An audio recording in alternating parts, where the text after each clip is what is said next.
I thought they said 9 o'clock. They did. Do we really think they're going to settle now, 12 hours before we start? That's when they all settle. Maybe we should put our jackets on. I read an article. Lawyers look more formidable in their coats. Jimmy, they're coming in here to either settle or not. I doubt it'll turn on whether or not we're wearing jackets. They're here. Show them in.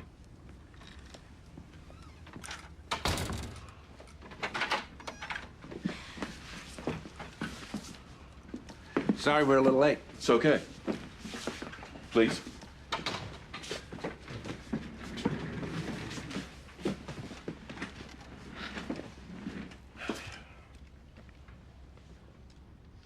We're declining to make an offer.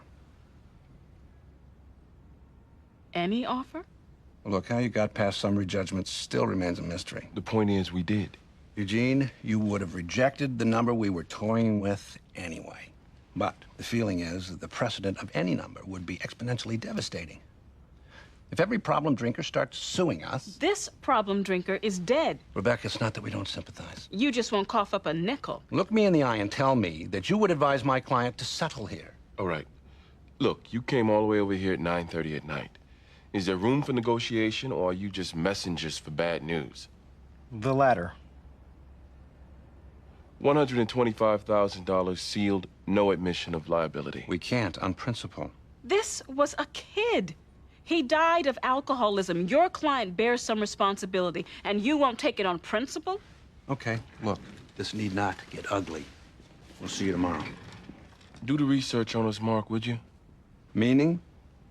When we try cases, it gets ugly. Eugene, this isn't criminal. This is a civil case. Lawyers tend to be, what's the word? Civil.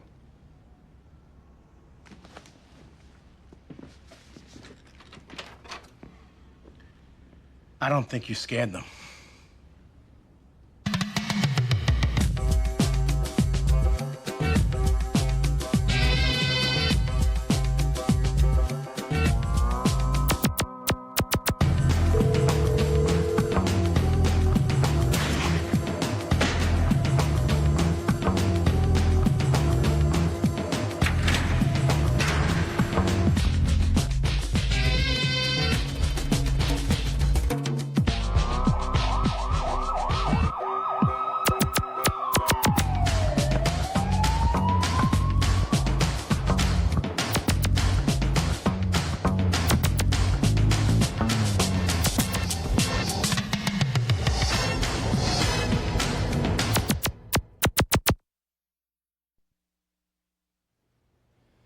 He began to have a problem in high school in his senior year. A drinking problem. Yes, I mean, it wasn't that he was terribly into parties. Michael was an athlete. But it started with beer, and it sort of shifted into hard alcohol. His mother and I got him into a treatment program. Was this successful? Yes, for a year or two. But then in college, he got into the frat scene. There was... What happened? His grades suffered. He didn't graduate. His friends abandoned him. We did an intervention in 1999. In April 2000, he was released. He spiraled down from there. He was living on the streets. He died of alcohol poisoning that spring. And you're blaming Porter's Brewery for your son's death? He primarily drank their beer in high school. I'm certainly aware that there were other beers, but for the most part, it was Portis. Did he have other difficulties? None. Michael was an athlete. He admired athletes. He watched all those beer commercials they run during the games. He saw his favorite ball players endorsing Portis and other beers like they were nutrition drinks. These companies targeted my son and other young kids. Drinking is cool. Drinking will get you girls. Well, it is not cool. Drinking killed my son. Is it your testimony, sir, your son thought beer was a nutritional drink when he began consuming it? That question reflects the very arrogance of your client who refuses to take responsibility for contributing to a young man's death. Do you take any responsibility, Mr. Barry? Your son was underage, drinking illegally. Let me ask you, do you drink? In moderation. Responsibly? Yes. Your son was raised in a household where his parents drank moderately and responsibly. Yes. And when your son entered his high school years, did you ever talk to your son about the dangers of drinking? Many times. You feel you adequately informed him as to all of the risks? Look, no matter what parents say, it is hard to compete with the images of fun and social acceptance that is being marketed by the alcohol industry. My question is, do you feel you adequately informed your son as to the potential risks of consuming alcohol? Yes. Thank you, sir. And I'm very sorry for your loss.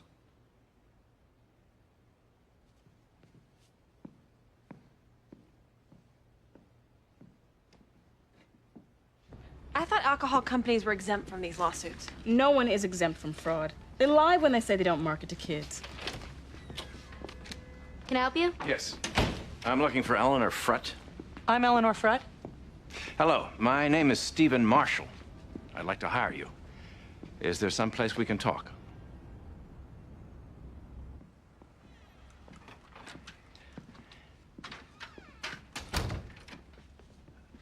I guess I should just get right to it.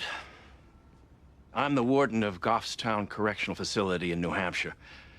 One of my inmates is Denise Freeman. She shot 2 young boys who were playing in the park. She's scheduled to be executed next week. It's the first execution in New Hampshire in many years, so maybe you read about it. I hadn't actually. How can I help? I'd like you to stop it. Her execution? Yes. I read where you got a death sentence overturned several years ago. I drove down here on the chance that you could possibly work your magic again. You're the warden trying to halt the execution. Yes. Are you against the death penalty? No, not at all. No.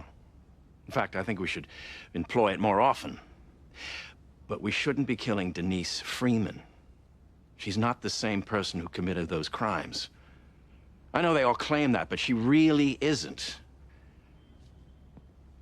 That's why I drove down here. To convince you to help save an extraordinary woman.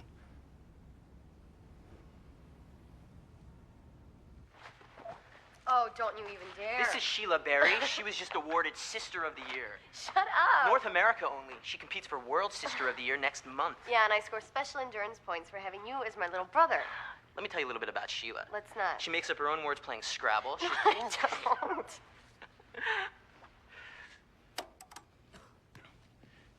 That was your brother, Michael. Yes.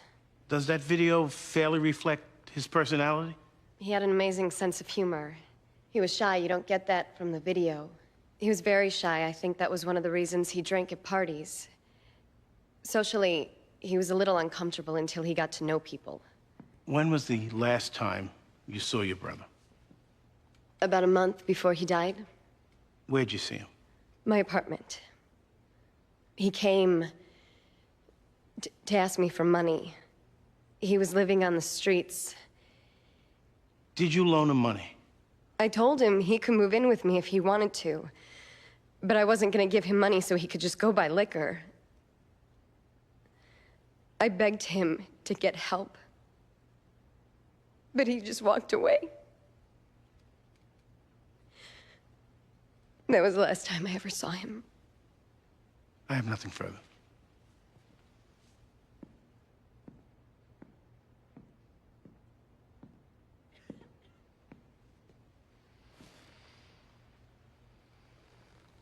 No questions, Your Honor.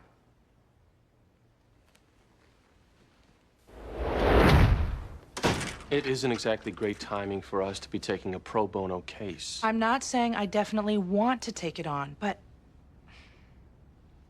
I'd like to meet with her. See who she is, what she is. She's in New Hampshire. Yes. I thought I would drive up there with Jamie this afternoon. Evidently, she runs this Talk Straight program for troubled kids that... The warden came here personally. I really think I should go. I'll say yes with one word of caution. Protect yourself. I'm sure there'll either be a guard or a partition or... I'm not talking physically. You're about to emotionally invest in somebody who, odds are, will be dead in a week. I won't invest emotionally. Right. protect yourself.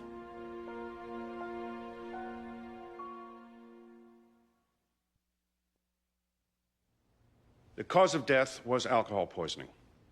Doctor, Michael Berry went in and out of many treatment programs. Why couldn't he be cured? Because he was addicted. You mean he lacked the will to stop? That oversimplifies it. People think alcoholics lack willpower. I wish it were that easy. The brain chemistry is changed. Telling a severely impaired alcoholic not to drink is like telling someone not to go to the bathroom. We're talking about an overwhelming urge related to a bodily function. Come on, doctor. It's not like he had no choice here. He chose to drink initially. Of course he did. Like smokers choose to smoke, like people choose to use cocaine. But once the addiction took hold, he was robbed of his free will. That kid was dying on the street, homeless, for God's sake. Does anybody think he chose that? Many alcoholics do recover. As do many smokers. That doesn't mean the addiction's not real. But, doctor, you make it sound like an involuntary affliction, when in fact, I make it sound like a disease, counsel. The very definition of disease is an involuntary disability, which Michael Berry had. May I be allowed to finish my questions? You may, but if you wrongfully restate my answers, I'll interrupt. Doctor, this isn't a rugby match. What is the likelihood, if one drinks moderately, that he or she will become addicted to alcohol? I can't answer that. No one can. Alcohol affects people differently. We need to do more studies, which they haven't done. In your experience, if someone drinks moderately, how likely is it? It's extremely likely that young kids won't drink moderately. If a person drinks responsibly in moderation, he or she is not likely to become addicted. That would be fair. Thank you.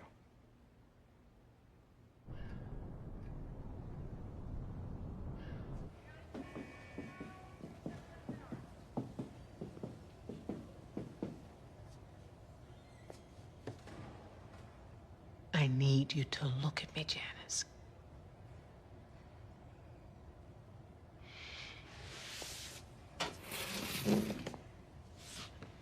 You see, we're on a bit of a time crunch here. I'm scheduled to be killed next week. If I'm gonna help you, I need to make fast progress. Now, how about we let that anger give way to greed, then? You will probably be the last person who gets to talk to me. You could write an article. Get paid for it. Lots of good things that come from you talking to me. Janice, it all starts with your eyes finding mine.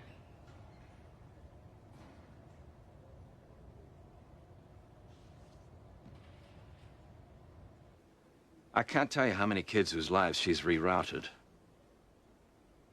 She connects with every single one. She'll get to this one, too. You watch. All the appeals are exhausted? Every one. There's a petition for a stay with the Supreme Court. But that's not going to happen. Look, as I said, I'm pro-death penalty. But this one, she's something. The problem is I am also a murderer. Or at least I was before I got on the medication. I shot a 13-year-old boy playing on a jungle gym. And then I pointed the gun and shot his 11-year-old brother.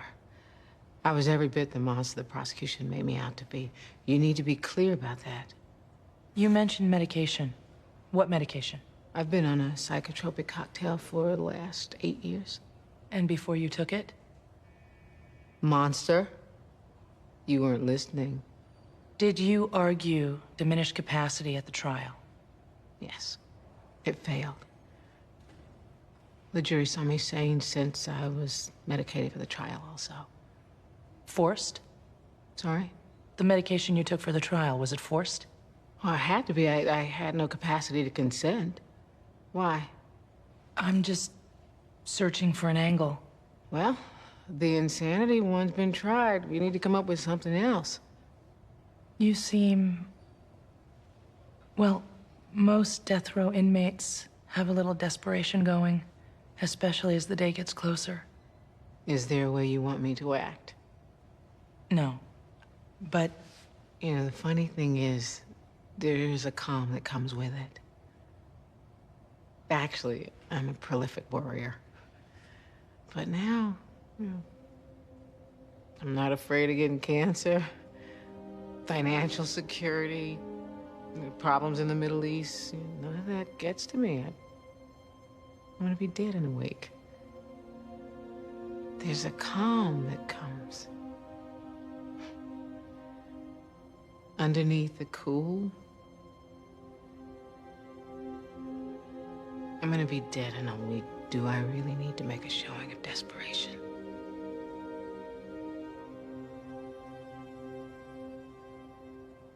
Alcohol addiction is both genetic and social. Some of the predisposition is in the brain chemistry. Some of it obviously is environmental, how a person lives. But doctor, my question is it possible a person can become addicted to alcohol without drinking excessively? We have not proven it, but my opinion is it's absolutely possible. How? Well, the limbic system in the brain is very different in people who suffer from alcoholism. How do we know this? Autopsies. Problem is, we can't be sure what came first. Is it the alcoholism that altered the brain, or is it the abnormal brain that caused the alcoholism? It may very well be that many people are born alcoholics waiting to happen. Michael Berry could have been one of them. Have you found a single person who became an alcoholic who didn't drink excessively? No. But the reason he drank heavily could be the genetic makeup of his brain. That's what people don't get. Did you study the brain of Michael Berry? No, because no autopsy was ever done. So you have no idea as to the genetic makeup of the plaintiff? That's correct.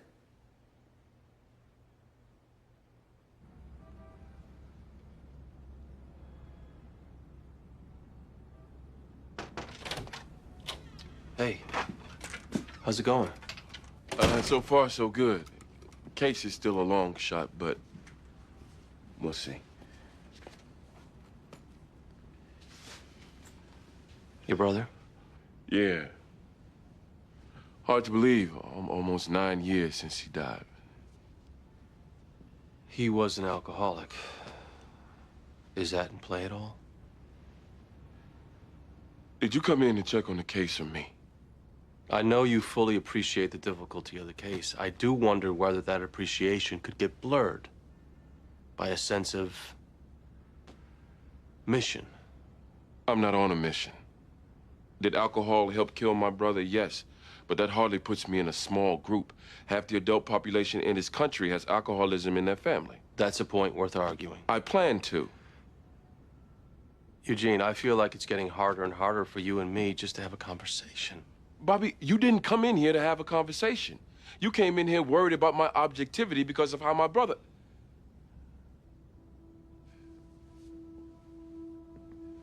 Like you say, I have a full appreciation of the difficulty of the case, and if an offer does come in, I'll recommend settlement to the client.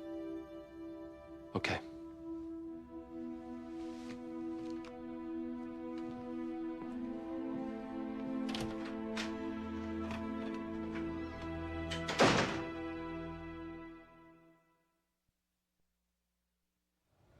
I think the biggest problem with my insanity defense was that it played so stereotypically. I heard voices. I thought they were a mandate from God. You know, there's somebody like me on Dateline once a week. I think the jury just went, yeah, next. And the actual diagnosis? Paranoid schizophrenia. Do you have a memory of the killings? They haven't found the medication yet to erase memory. Can you tell me what you remember? Can you tell me how that's relevant? Denise, as you said to that young girl, we're a little crunched for time. So I need you to let me be the lawyer and trust me to decide what's relevant. If the memory's vivid, I want to know. If not, I want to know that too. Tell me what you remember.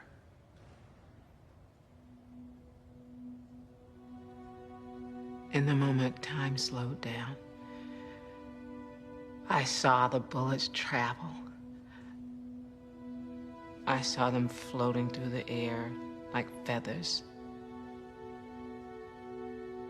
They hit the skulls. Two incredibly sweet little boys. These floating feathers just made their heads go.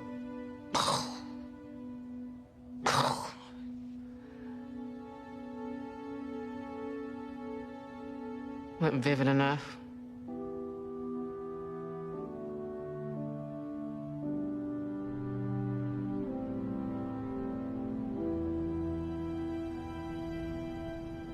Alcoholism is something we all need to be concerned with, and we are at Portis. I guess the question becomes, how do you manifest that concern? First, by putting warnings on every single one of our products.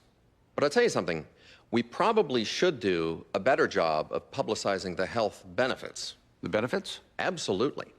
Studies now show that having a drink or two of alcohol every day can help fight heart disease. Evidence is now coming in that it can even promote mental health and possibly prevent Alzheimer's.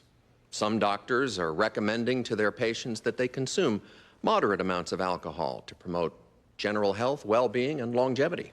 Is the defendant testifying in the narrative? Mr. Carroll, a young man died here. And it's a tragedy. My heart goes out to his family. I had a nephew who was killed by a drunk driver, and I'm angry about it to this day. But I'll tell you, this country as a whole is vigilant about this. We have mothers against drunk drivers. We have PSAs on every channel. In our own advertisements, we warn about drinking and driving. This isn't some obscure, latent peril lurking in the bushes. The message on irresponsible drinking is out there, and it's been out there for many, many years. Our industry has spent millions of dollars on that message, and I'll tell you something else. The majority of Americans get it. Objection. Mr. Grundle, you need to ask your client a question. He only need respond to that question. Mr. Carroll, what about the specific problem of underage drinking? We fund numerous educational awareness programs, more than any other industry. We pay to train vendors not to sell to kids. We agree with the law, which raises the legal drinking age from 18 to 21, and let's think about that. You can vote, you can fight in a war, you're considered an adult for the purpose of the law in every single way at the age of 18. And we still say, whoa, we're going to make you wait an additional 3 years before you can drink. Why? Because we recognize the need for maturity and responsibility. In fact, the only thing left for us to do would be to ban alcohol altogether. We tried that in this country once, and it didn't work. Run that by me again. It's not as crazy as it sounds. Just the same once more. Okay. She stops taking the meds, in which case she regresses quickly, I might add, according to the doctors.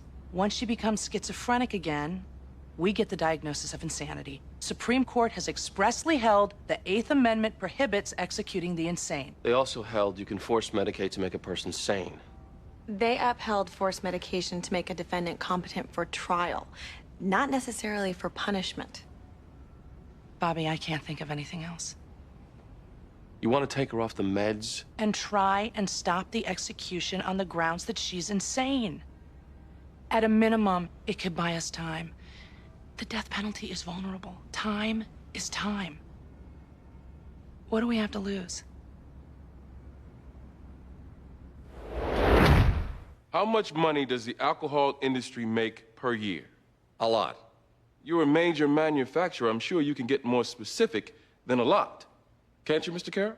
It's in the billions. It's close to 120 billion a year. 120 billion.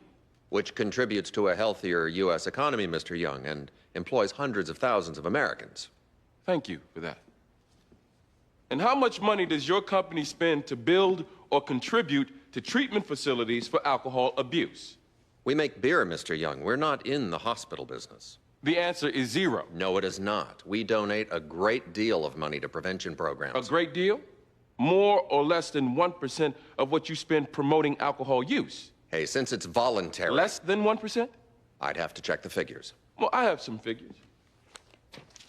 Your industry takes in $120 billion a year. 15 million Americans struggle with alcoholism. Look, our product is only dangerous when used excessively. So is aspirin, for that matter. Aspirin? You're just like aspirin? You understand my point, Counsel. When used responsibly... You advertise to young people? Not underage, we don't. Your key target demo is 21 to 25-year-olds, isn't it? Which is perfectly legal. What research do you do to make sure those ads intended for 21-year-olds don't influence 19-year-olds? Look. Are you aware, sir, that underage kids are drinking your beer? We take every step to ensure that doesn't happen, but parents have to take some responsibility. You're aware minors drink your beer. We're aware that it happens sometimes. Sometimes? You're aware underage kids are responsible for 12% of the consumption of all your beer, aren't you? That figure is debatable. And that over 90% of all the alcohol consumed by underage drinkers is for binging. Is that debatable? We do not target underage drinkers. Well, according to the Surgeon General, over half of all high school juniors and seniors drink, but you don't target them.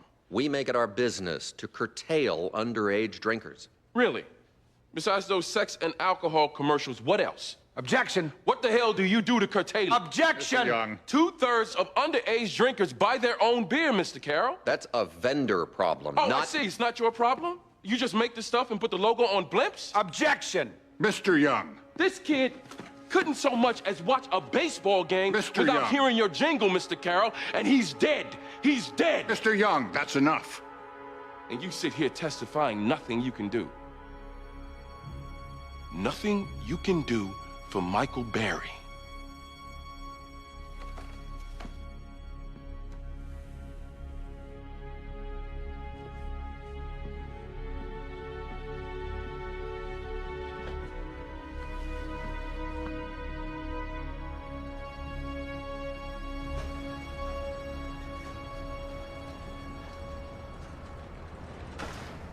Go off my medication? The Supreme Court has said we can't execute the insane. It's our last best shot. Up until now, we have argued, don't kill her, she's not the monster she used to be, and now you want me to go off my medication so that you can argue, don't kill her, she is the monster she used to be? Yes. And then after that, we'll argue that it's cruel and unusual to keep you insane, and we'll hopefully get you on the meds again. That sounds perverse. It is. And they will no doubt try to force medicate you. It's been upheld in the past, but I have a better chance at beating it. How long after you stop taking the medication before? It won't take long. Okay. I'm gonna draft up the documents stating your intent. I'm gonna need you to sign them while you're still competent. My intent being? You don't want the meds under any circumstances. I will go crazy, Helena. You do realize that.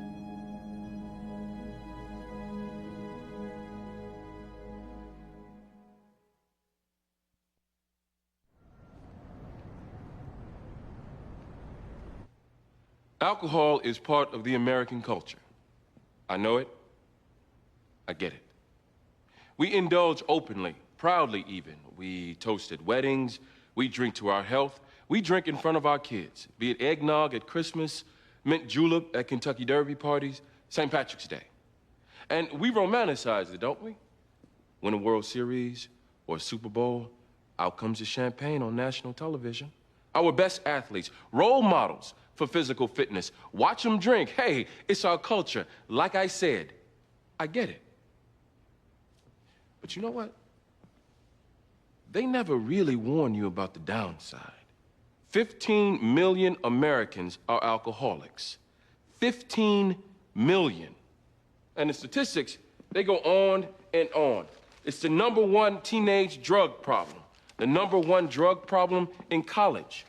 1/4 of all emergency room admissions, almost 1/3 of all suicides, 1/2 of all homicides, rapes, 1/3 of traffic fatalities, alcohol-related. It is the leading cause of mental retardation, fetal alcohol syndrome.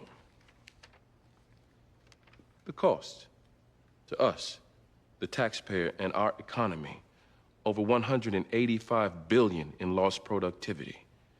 Healthcare expenses, crime, car crashes, and other costs. The cost to Margaret and Joshua Berry, their son.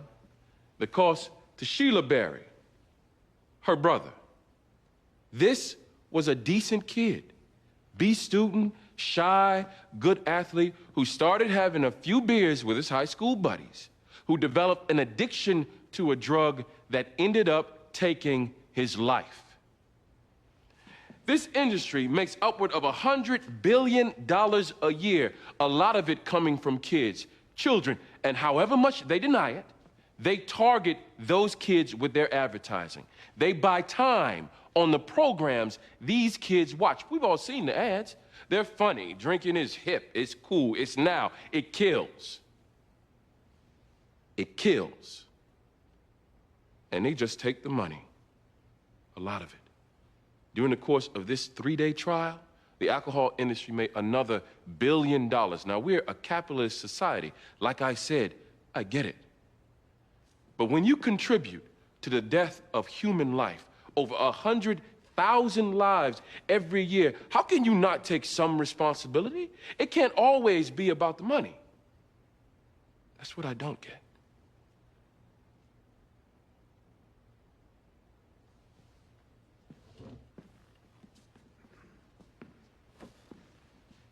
Mr. Young says we've committed fraud. He's wrong. We sell an honest product honestly. We are not tobacco. The tobacco company lied about the risks associated with smoking. The risks of drinking have been known for thousands of years, and so have the benefits. We drink with our friends to relax, to celebrate.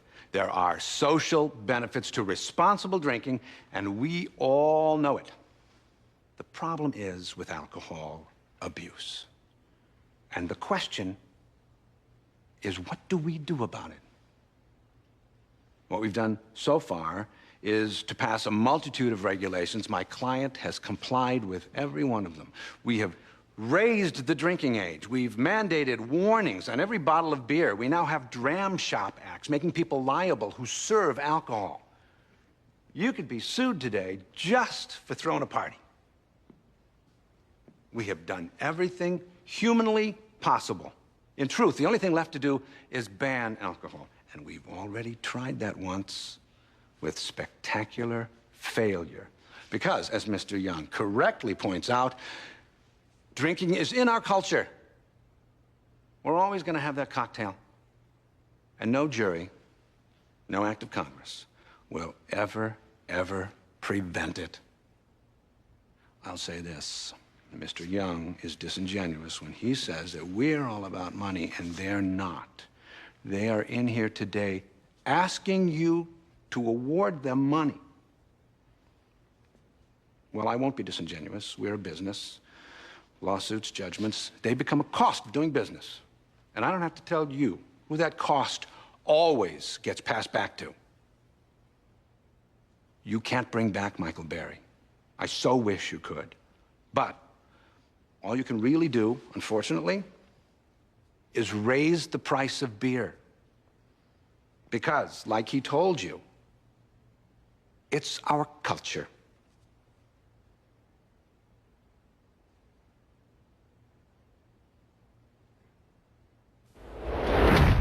We going to court when? Next week. Obviously, the more you regress, the better our chances.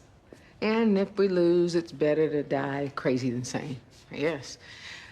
Listen, given that, I probably should put in my goodbyes to people now, right? Assuming that by this time next week, I may not even know who my friends are. How are you feeling now? Anxious, little. Nervous, I guess. I'm not sure what from. I don't know if it's because I have come off my medication or whether it's because I'm getting closer to a lethal injection, but either way, it's worse than the root canal, isn't it? You already seem... hyper. That's the first stage. You know, oddly, I talk a lot more in the beginning, and then I become withdrawn. This is my nervous stage. The good news is that there is a heightened clarity that comes with it, so. Okay. These are the documents. It's basically the same as a living will. It expresses your intent not to be given the psychotropic drugs under any circumstances. I need you to sign it and date it. Okay. Shouldn't this be notarized? It isn't necessary. If they argue you lacked capacity, it just plays into our claim of incompetence. Okay, if we win, how are you gonna get me back on the drugs? Assuming I wanna go back on the drugs. Why wouldn't you want to go back on the drugs? Oh, I have to admit, I feel less dull. But you said when you really regressed. True. I guess what I would like is an adjustment in the meds to keep me where I am now. I mean, this is a good state where I am now. I feel more clear. Denise, first, let's work on keeping you alive. Right.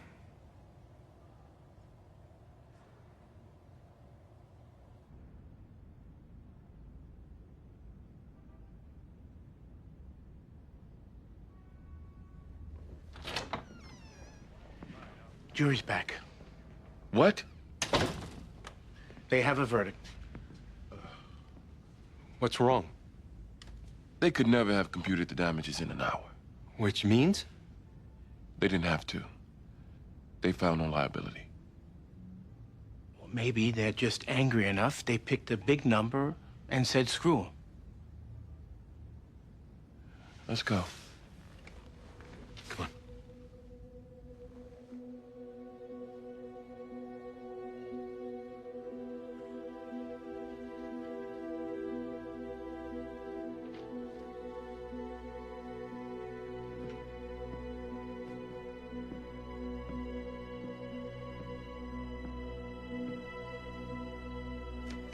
Members of the jury, you have reached a verdict? We have, Your Honor. Your Honor, could I have a 2-minute recess? We have an offer we'd like to propose to the plaintiff. Your timing is curious, Mr. Grundle. Until that verdict is entered, this case isn't decided. It's Friday. I'm not bringing this jury back. You have 2 minutes.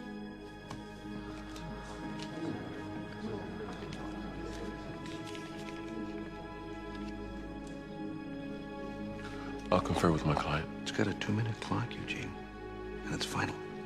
Excuse me. Please.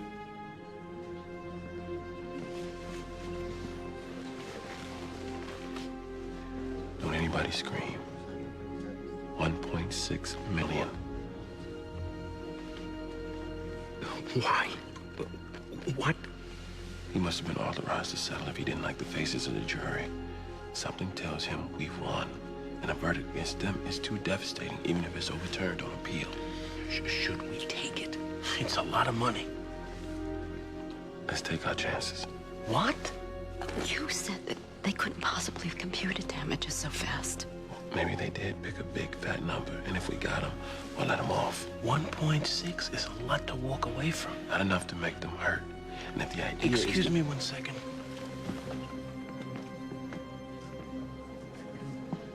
What are you doing? This is a verdict that could send a message, Jimmy. We're this close. It's not about sending a message. It's about getting a result for our client. And 1.6... Those faces on those jurors. We don't know what those faces mean. I realize you may want to stick it to the alcohol industry. I'm only thinking about the client. It's got nothing. What is going on? We're divided. I think you should take it. Eugene votes to reject it. I have a feeling, that's all I can say. It's not a science. Let's hear what the jury says. Joshua. Eugene? If you want to make them pay, 1.6 is a drop in the bucket. Let's reject it.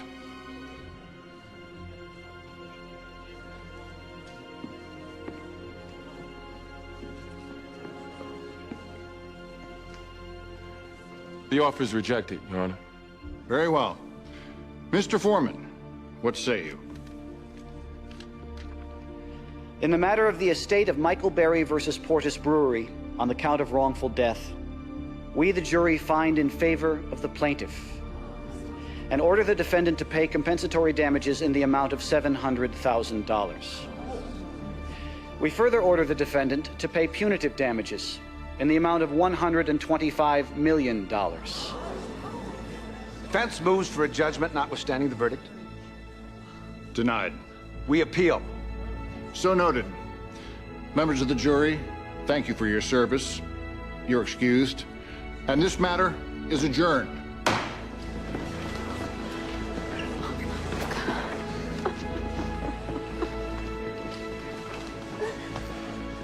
This will be appealed. It'll be a long time before you see any money. But this is A good start. I don't know what to say. Neither do I.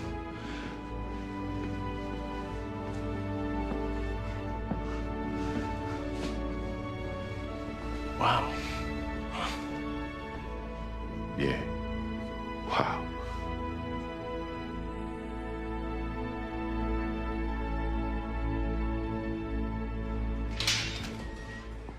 I tried to persuade her to come to the visiting room. It's okay. Is she all right? I think so. She just doesn't want to come out. And I didn't really want to force her.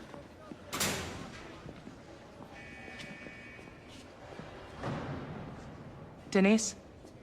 Hi. I'm sorry. I didn't feel safe. I know it's not rational, and I realize that I am just a couple of pills away from feeling better, but even so, I mean, do you mind? I feel more comfortable in here. No problem. What's the news? There is no news. I just came by to tell you that all the doctors are lined up. The appeal is being drafted, and we're ready to file as soon as I arrive at my destination? basically. How you doing? I'm okay. I'm okay. I'm heading into that, I don't feel like being inside my skin part, but I'm all right. Listen, I'm gonna stop by daily and check up on you, okay? You know where to find me. I don't travel much. It's just as well. It's not safe, is it?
Previously on The Practice. He began to have a problem in high school in his senior year. A drinking problem. Yes. Then in college, he got into the frat scene. He died of alcohol poisoning. And you're blaming Portis Brewery.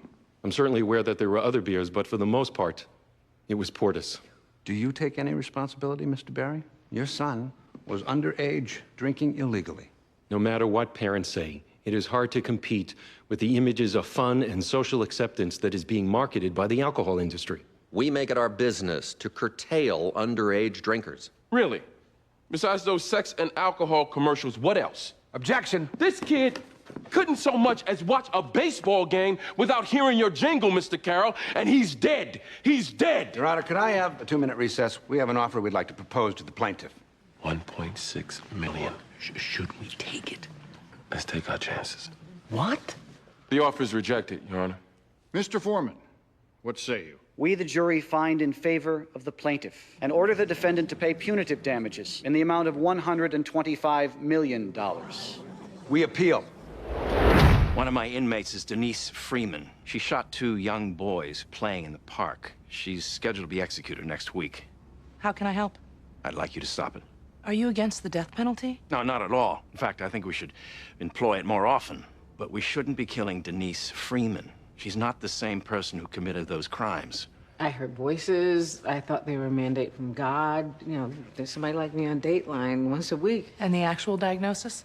Paranoid schizophrenia. Do you have a memory of the killings?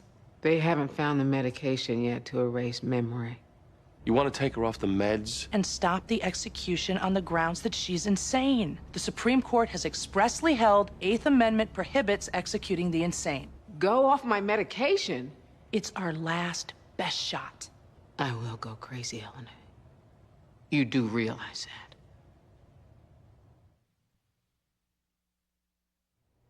that. It's just that they would laugh, you know. Not really laugh. Ha ha ha. Because then they would get into trouble. They would get sent to the principal's office. And they all knew better. Denise, who talked? The kids. All the kids. Kids. The kids you shot? Denise, the kids you shot? Every time I entered a room, except they would disguise it because they knew that they would get into trouble, they'd cough. That was their plan. Sometimes they would sneeze, but usually they would cough. And that was to laugh at me. Denise, which kids? All the kids at school, the kids at school, they'd always cough. The boys in the park, did they cough? I'm not supposed to talk about that. That's a secret. A secret between... Me and him. Who's him? He doesn't cough. You don't know who him is, but you and he entered into a secret. He talks to me from the inside. The inside of... Me!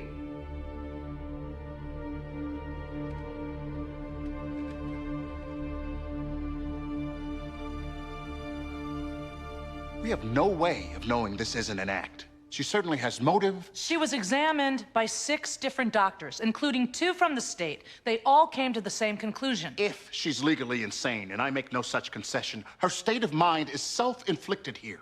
How does That's not an issue before this court. This is a hearing to determine her mental state only. The consequence of that determination is up to another court. This, to me, is a perversity of our legal system. It may very well be, Mr. Parker. But this hearing, like Ms. Frutt says, is only about the petitioner's current mental health. Ms. Freeman, I have wonderful news. The court hereby finds you insane. You must be pleased.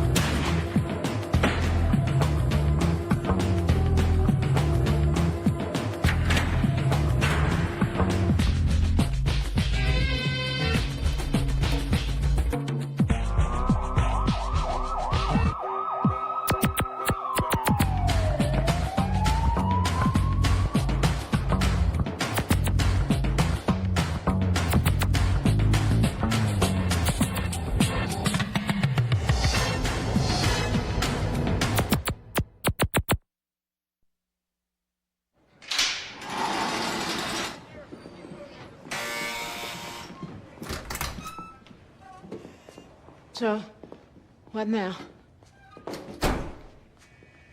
The next step is we go to the federal district court to stop the execution on the grounds that you're insane. And that's a matter of course, right? I mean, it's perfunctory. The Supreme Court has already ruled on this, right?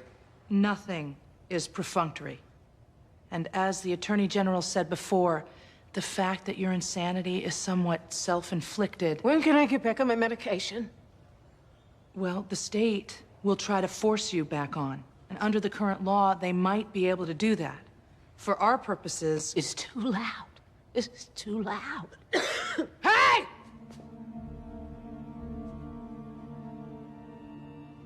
Denise, remember, that's your illness. When people cough, they're not really laughing at you. That's your illness. Then why is she looking back at me like she's sorry? You're sorry, aren't you? Yes. See? No, I'm not. To answer your question, for our purposes, first, let's stop the execution. Then, we'll try to get you back on your medication. You need to hurry, Eleanor. It's getting too loud.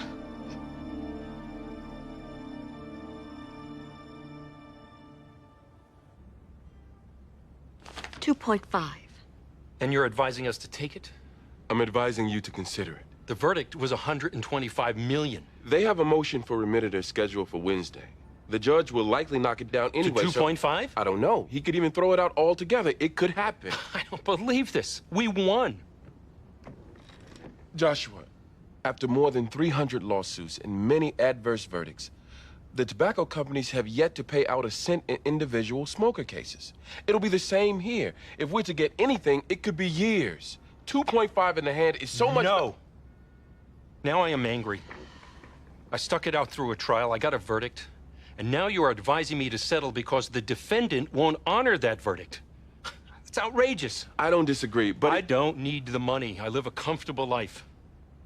If I have to wait another 10 years, I'll do it. Joshua. I said no. If they had offered me something at the beginning, before the trial, but they offered nothing. And now, after they lose, of all the arrogance, we beat them. I will not settle for this. No, I will not.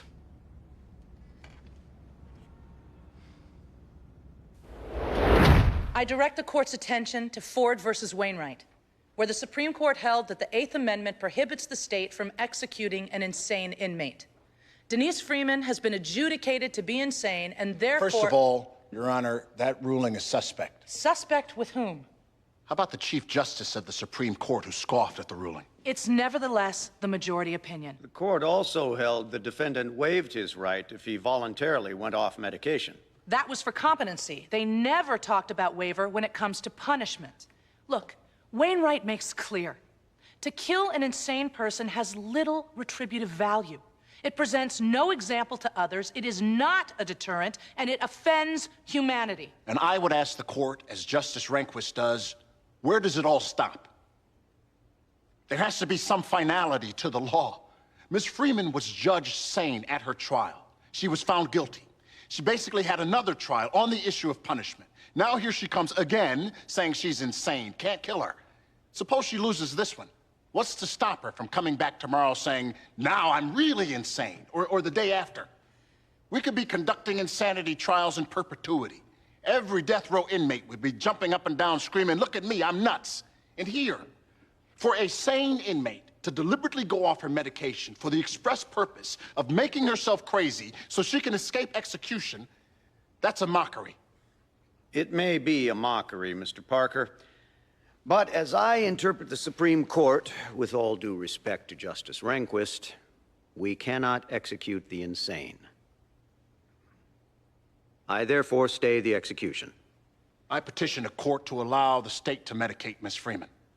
The New Hampshire Supreme Court has previously held that a mentally ill defendant can be medicated against his or her will if— Once again, that was for trial. It was not for punishment, certainly not the death penalty. The same rationale would support forced medication for punishment purposes. Your Honor, this is a separate issue, a very complicated one. I would request additional time to prepare. She's stalling. I am not stalling. It's called due process. All right. We'll reconvene tomorrow at 9 a.m. on the issue of forced medication. Until then, we're adjourned.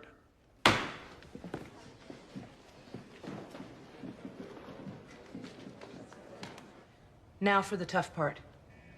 They want to force medicate you to make you sane so they can then carry out the execution. As I said before, under the current law, they may be able to do this. It's unclear. You need to stop it. I can't. I can't. It's getting worse. Explain to me what's happening. I know. I wrote myself a letter before I went off the medication. I told myself that what's happening is not really happening. So I know. It's just, I'm not feeling very well. I need...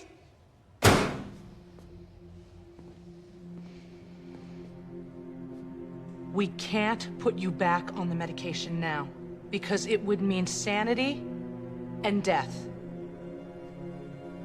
So, I need you to hang in there just a little longer.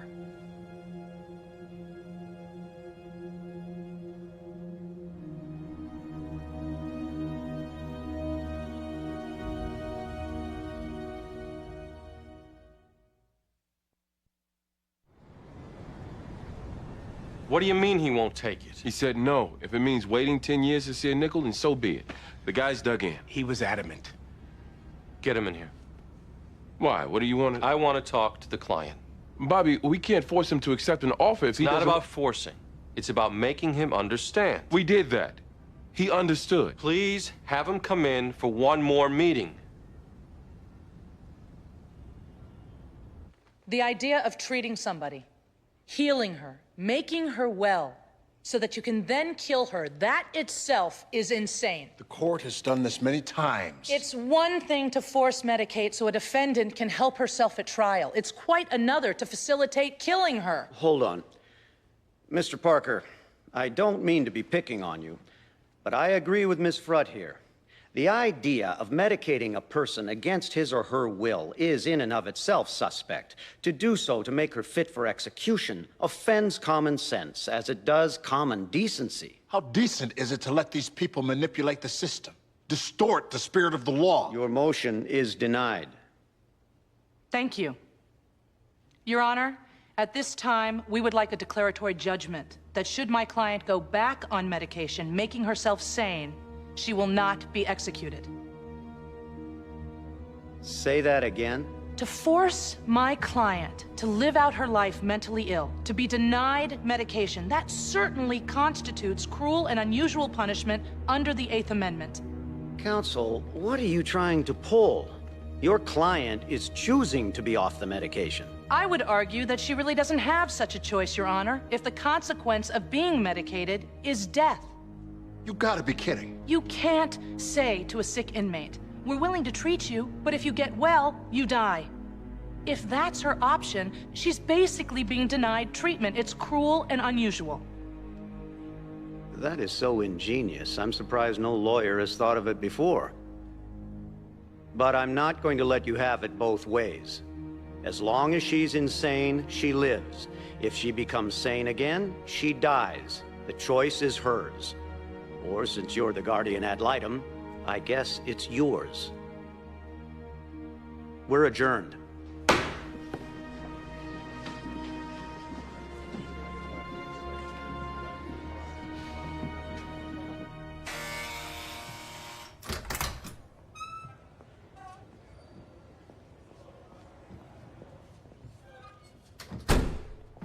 The news is good and bad. The judge ruled that they can't force medicate you. What about my pills? When can I take my pills? That's the bad news. If you go back on the medication, they'll execute you. Well, I can't stay like this. It's too loud. Denise, I'd like to work on an appeal. It's too loud. You said that you would make it stop. I will. Eleanor, it needs to be now. I can't. No! No! Then let me die. I'm choosing to be executed. It's actually not your choice. You have no capacity. Yet you said that you would make it stop. It's loud. We can at least get her to a hospital now, right? I mean, she's... Shut up! You shut up! You shut up!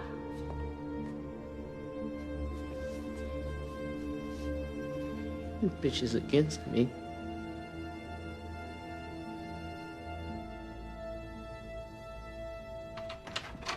Mr. and Mrs. Berry, Bobby Donald, thanks for coming in. I'm not sure what the purpose is. Eugene tells me you want us to settle, but I've made our feelings quite clear. You're not going to get any money, Mr. Berry. Not by pursuing this. The alcohol industry... Can't afford to set a precedent of losing, yes. Eugene has already told me that. But as I told him, I don't care if I never see any money. Yes, but we do. I'm sorry? We took this case on a contingency, Mr. Berry. There's an implied contract of good faith. Good faith requires you to accept a reasonable settlement. Failure to do so may give us a cause of action against you. Bobby. $825,000 of 2.5 belongs to us, Mr. Berry. And I'm not going to let you give that away because you're too emotional. Bobby. Excuse me, Eugene. Lawsuits are about money. You hired us to get you money. We prosecuted this claim for free on a contingency. We took a chance on a back end, and now we want our payoff. What are you talking about? The choice to settle or not to settle legally belongs to you. But if you choose not to and you end up getting nothing, if we end up getting nothing, this firm will file a claim against you for $825,000. And please keep in mind, Mr. Berry, when you are the defendant, lawyers won't represent you on a contingency. Turning this settlement down will cost you. You need to be aware of that. Thank you for your time.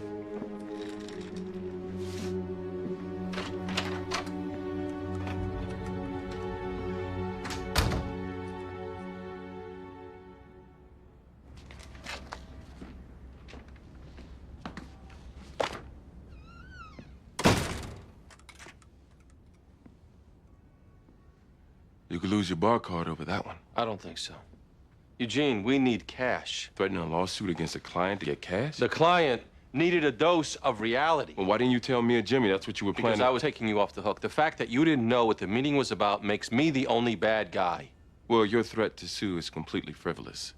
I told the client as much, and he maintains his refusal to settle. We go in tomorrow on the defendant's motion to knock the verdict down. Bobby, you and I have been estranged lately. A lot of it's been over the Catholic Church. But at least we've managed to be honest with one another. So I'm going to be honest now. What you just did, it wasn't in keeping with being an ethical person. It wasn't in keeping with being an honorable lawyer. And from what I know of your faith, it wasn't in keeping with being a good Catholic. You humiliated this firm with that little performance. And more than that, you embarrassed yourself.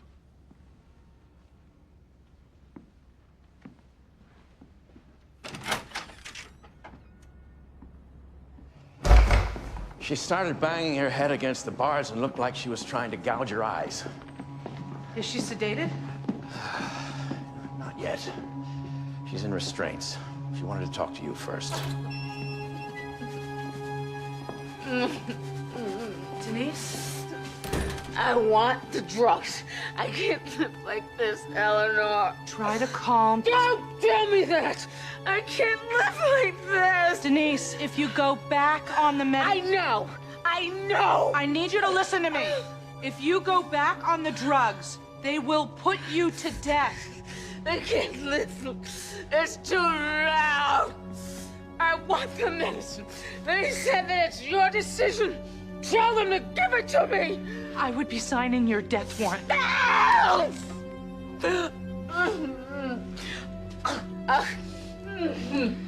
Give her the drugs. Eleanor, are you sure? Of course I'm not. Sure, give her the drugs. Now!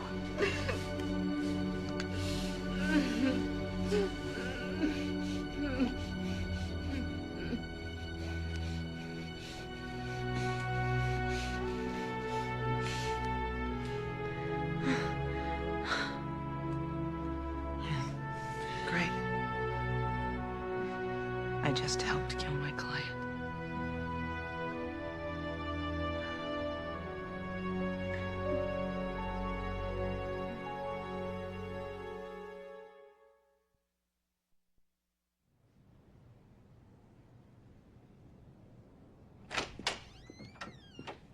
Hey. Hey. Great news from the hospital. Denise is feeling well enough to be executed. You come up with anything? Well, only thing left is to argue it's unconstitutional to kill her on Eighth Amendment grounds. That's sort of been tried, Jamie. Well, instead of arguing the death penalty is per se unconstitutional, you could argue it's cruel and unusual as applied to Denise Freeman. It's our only shot, Eleanor.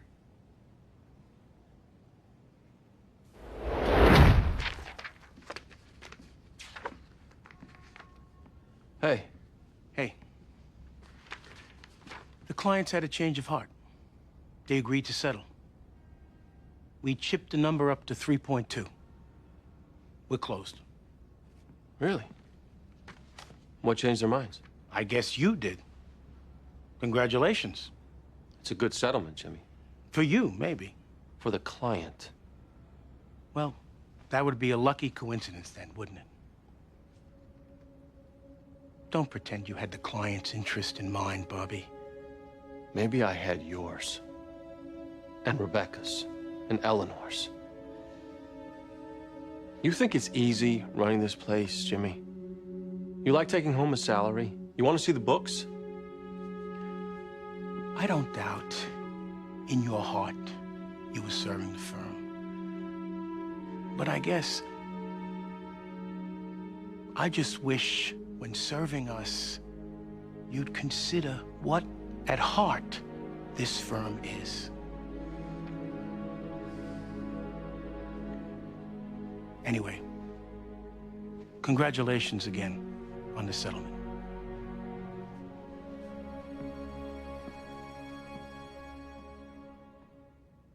I'm sorry, you now want to challenge the constitutionality of the death penalty? As it applies to my client, yes. And the show goes on. I object to that. This is not a show. My client is scheduled to be injected with lethal poison the day after tomorrow. Your client murdered 2 young boys and has since been on a mission to manipulate the system. She is entitled to be heard, Mr. Parker! All right. Ms. Frutt, I must admit, I share Mr. Parker's exasperation. Your Honor, you represent Denise Freeman's last chance at life. It is certainly within your discretion to let her die. But it would be an abuse of that discretion to do so without at least hearing from her attorney. I've done nothing but hear from you. Damn it! Say no if you want, but I would like to be heard however much it exasperates the court's patience. Speak to me like that again. You'll get a jail cell of your very own. All right. Let's go back in. I'll hear you. I need time to prepare. 9 o'clock tomorrow. Last call, counsel. I need you to pull up Furman, check the concurring opinions, see if there's any language we can make use of. Then pull up Greg, look for any dissenting opinions. Are you holding up? I'm fine. I'm gonna go see Denise. You get the cases. I'll meet you back at the hotel. Okay.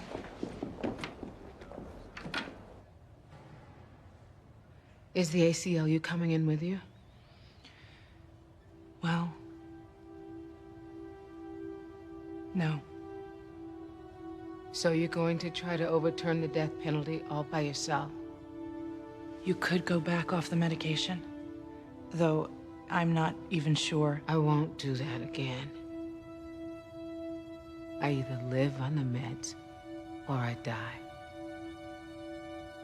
So, Eleanor, exactly how good are you? I'm not this good. Obviously, Denise, this is the ultimate Hail Mary. I will do my very best, but we're at the end. I'm afraid so.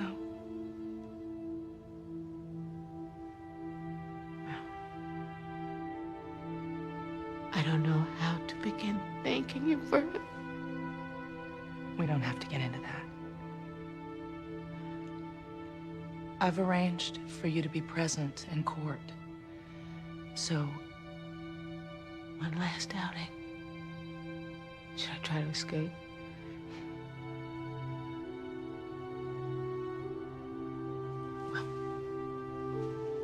I should probably get to work on whatever it is I'm gonna say.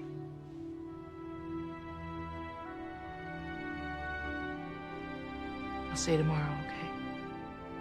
Okay.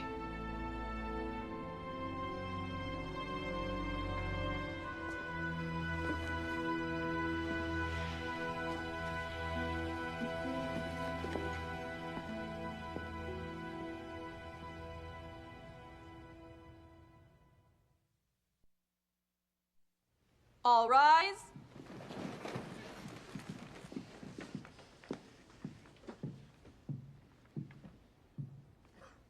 Be seated.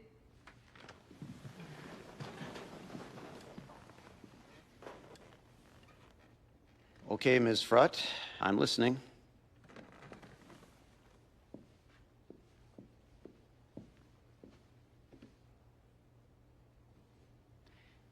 Whether one agrees or disagrees with the death penalty, One does. it is reserved as punishment for the worst of criminals, the most terrible. Denise Freeman doesn't fall into that category. Of course, her acts of murder were heinous, against God and especially against two innocent young children. But Denise Freeman was mentally ill. Though judged legally sane by a jury, she clearly wasn't.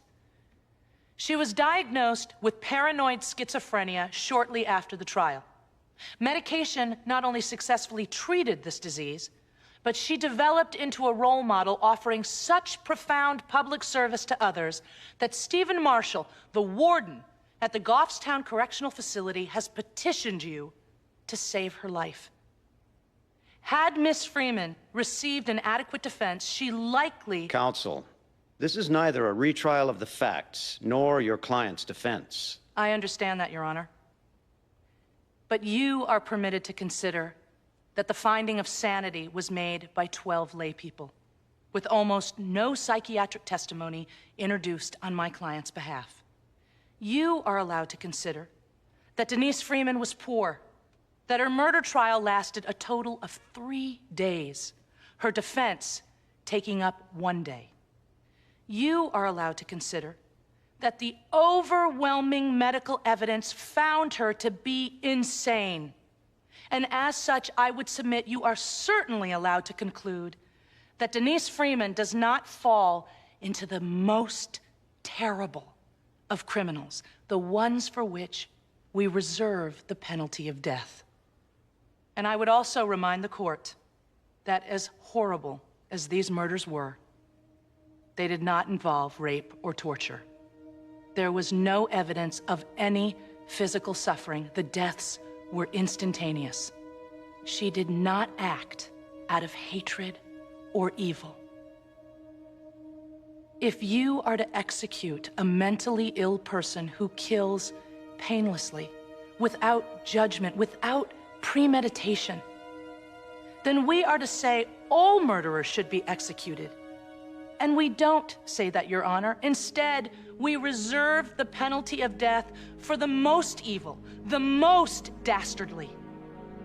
Denise Freeman simply does not fall into that category, and her punishment should accordingly be reduced to life imprisonment.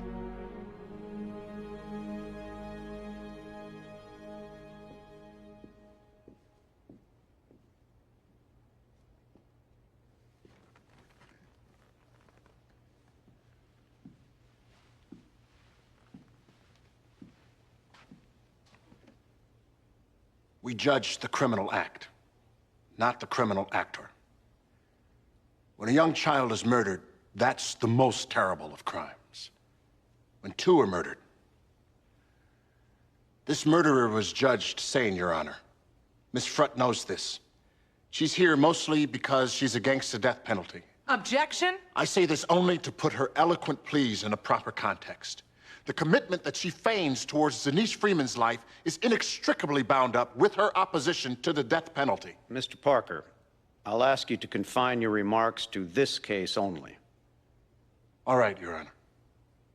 Miss Frutt said that these crimes didn't involve much suffering.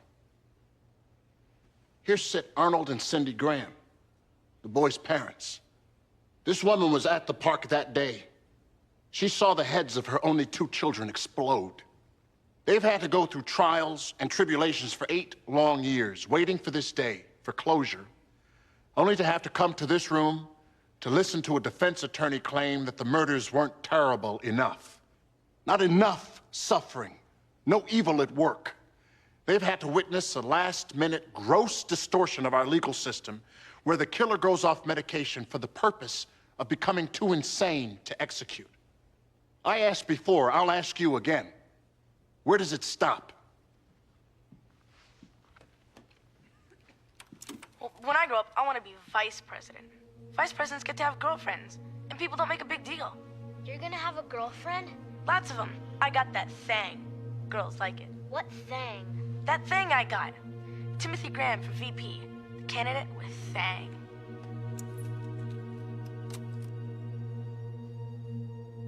Tim Graham won't get to run for vice president. In the last 8 years, Denise Freeman got to laugh. Timothy and Ryan Graham didn't. Denise Freeman experienced joy on occasion. Timothy and Ryan didn't. Denise Freeman got to live. Timothy and Ryan didn't. Society can only express its feelings for crime by the punishment it metes out. To let her live now is to ignore and prolong the misery of these parents, and to say that the life of Denise Freeman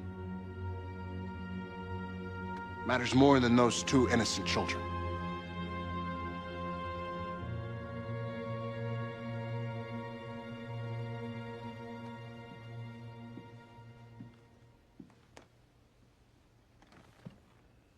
Ms. Frutt, I'll give you the final word.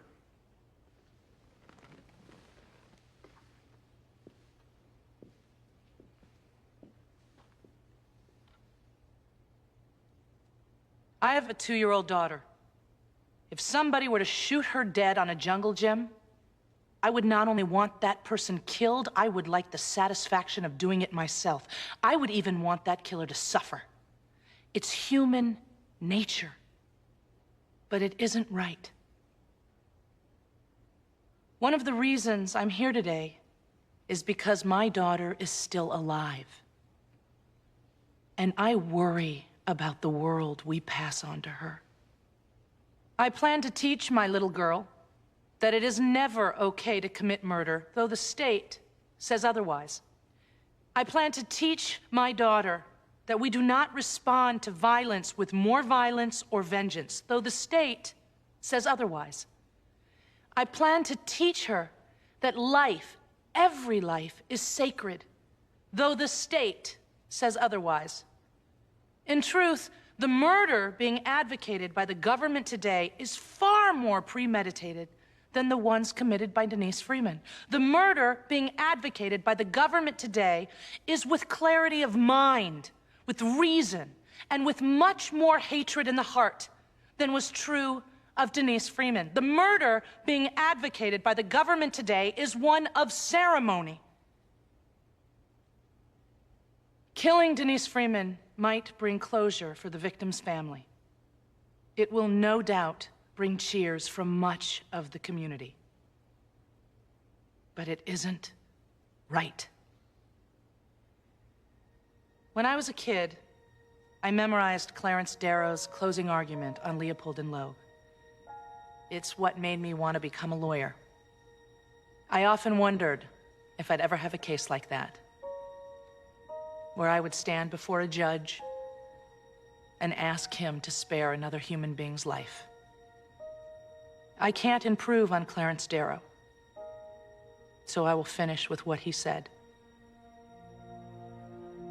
I am pleading for the future. I am pleading for a time when hatred and cruelty will not control the hearts of men.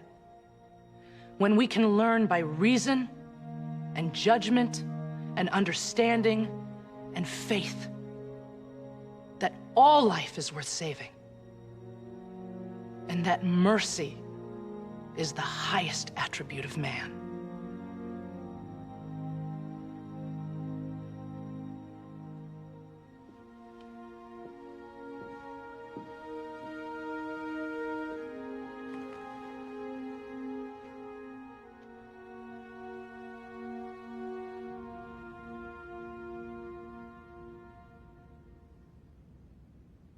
Eleanor,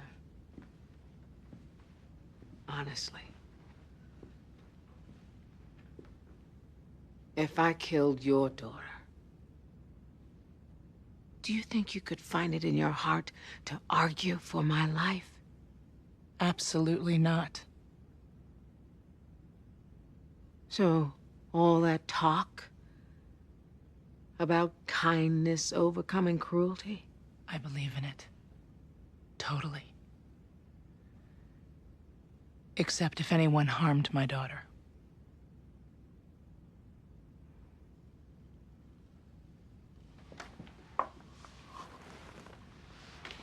You didn't quote my favorite part. I'm sorry? Darrow's closing. He talked about how we used to hang and behead and torture and cut into pieces. All these inconceivable punishments. But then we began to evolve as a nation to a point where now we look back on those things with horror. He said the future was on his side, because one day we too would look back at capital punishment with embarrassment and shame. The future is with me, he said.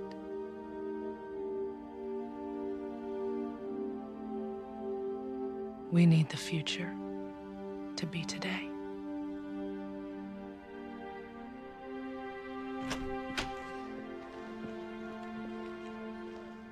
Judge is coming in.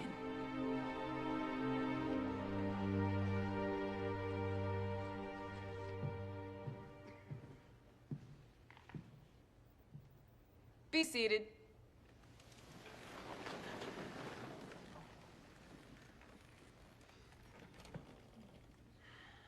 Stand up, Ms. Freeman. Ms. Frutt, as much as you'd like me to overturn the death penalty, I'm not going to do that. Anybody who murders 2 innocent children, I have a difficult time having that person's attorney preach to me on morality. But I have to acknowledge the evidence is overwhelming. If not insane, Ms. Freeman was at least mentally infirm at the time she committed those heinous acts. I therefore find that the death penalty is not appropriate here, and the execution is hereby stayed. That's all.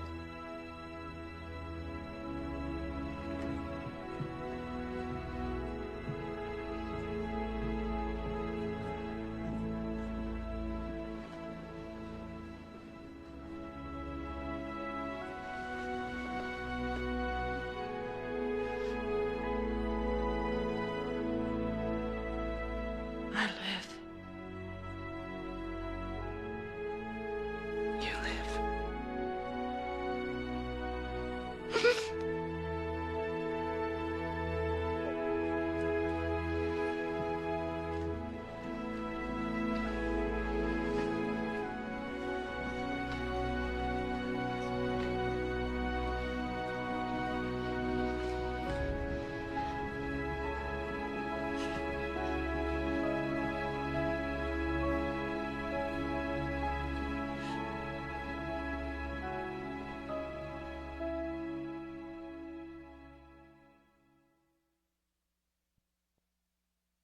Next on the practice.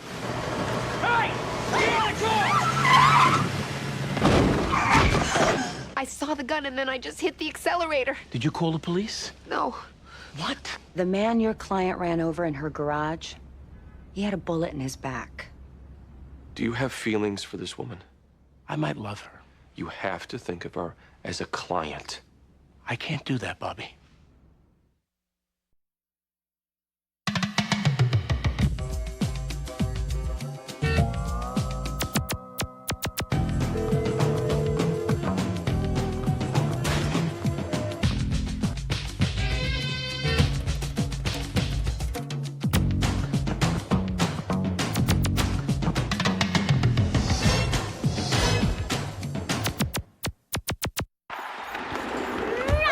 You stink!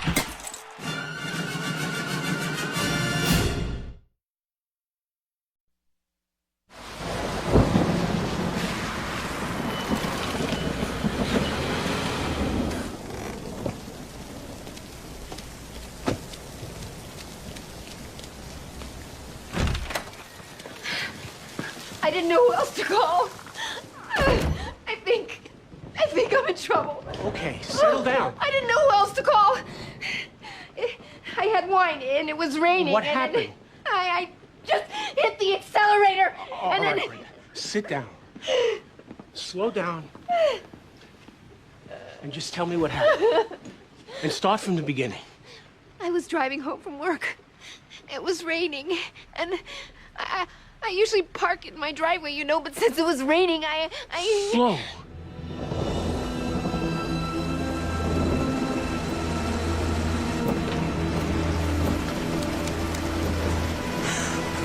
Damn it.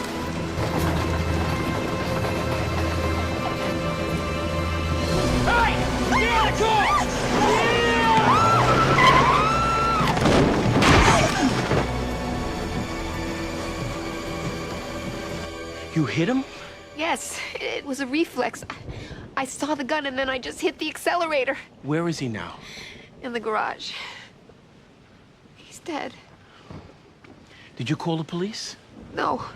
What? I just called you. I first thought get him to a hospital, so I was trying to get him into the car. But I could see that he was already dead. What am I going to do? Why haven't you called the police? I had some wine before I left work. Not a lot, but... Are you sure he's dead? Pretty sure. Pretty sure. Where's the gun? The garage. I guess... This is way too much guessing, Brenda.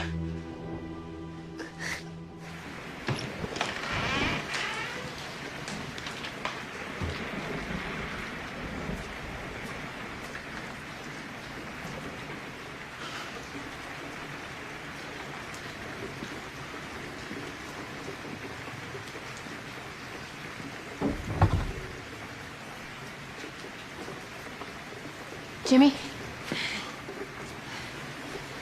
Is he dead?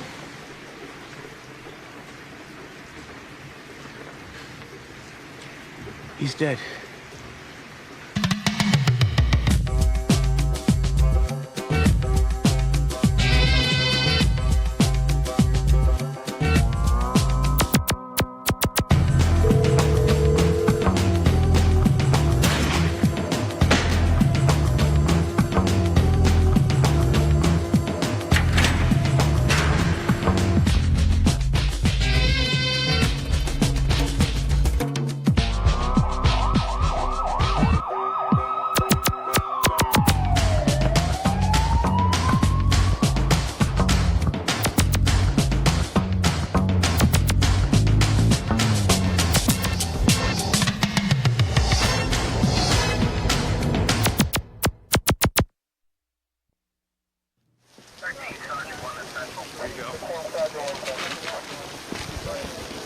How do you get in the car? Her first instinct was to get him to a hospital. Then she realized he was dead and called the police. After she called you. Sorry. Well, you were here before the police, so I'm assuming she called you first. Yeah, she panicked and called me.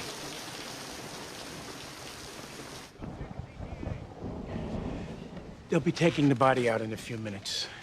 Then they'll come in to look around. Brenda, you okay? Is there any chance you could stay here tonight? I am so freaked.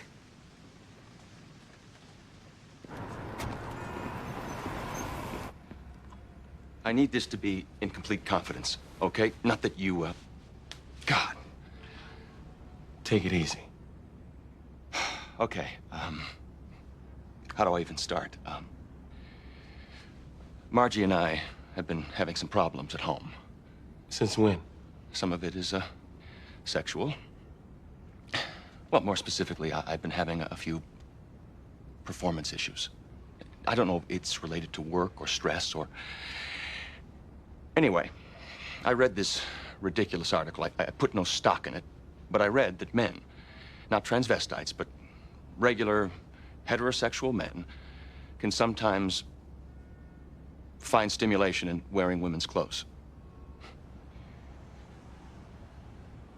My secretary, Paula, she works out after work and changes at the office, leaving her clothes. Well, last night I worked late. Paula left her bra folded underneath her jeans. And I put it on. You what? I don't know what came over me. I just wanted to see if it all... And then I put my shirt back on over it since, you know, I didn't want to be seen. God forbid someone on the crew.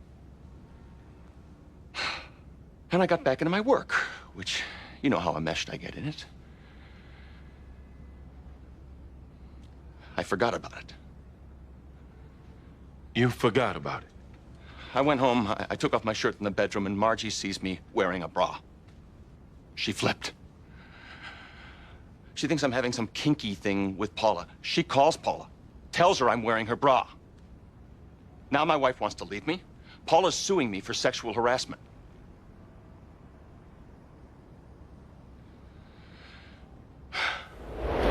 So basically, she waited until her blood alcohol dropped. I think so. Jimmy, is there any chance this man could have died while she was waiting for him? No. I know this woman, Bobby. She would never. What do we know about the dead guy? Name's Gerald Hanks. Has a record. Drug history. And what's your relationship with her? Sorry? Brenda Miller. What's your relationship with her? Old friend. I was buddies with her big brother. I was kind of like a surrogate big brother.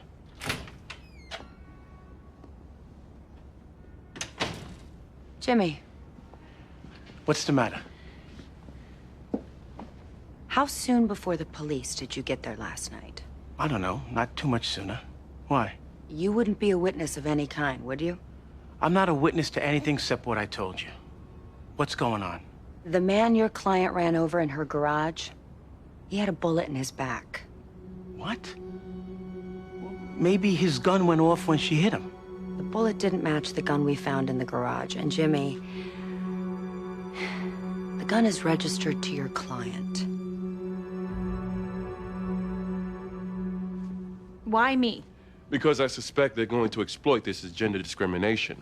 I want a woman lawyer second chance to prohibit... If I'm not gonna do anything, Your presence will be doing something. That's why I want you there. am I allowed to talk? If you have something to contribute, of course. Could I ask why you're leaving? I mean, what young litigator wouldn't want to be at Goodwin? Well, it wasn't exactly a great match for me, so. Why? Well, I was sort of encouraged to leave. You were fired? I don't like the word fired, as accurate as it may be. They were very pleased with my work. You could check my references. It wasn't my work. What was it, then? I knew it would get to this. I became ill on a partner. Ah. In a deposition, I have a vasovagal problem triggered by anxiety. It manifests on extremely rare occasion, but it did so in projectile form on a senior partner. Once. And you were discharged. They didn't believe I had the stomach to be a litigator, since it happened a few times before. But they were wrong. It was all about breathing, which I have learned to do. Well, your transcript is great.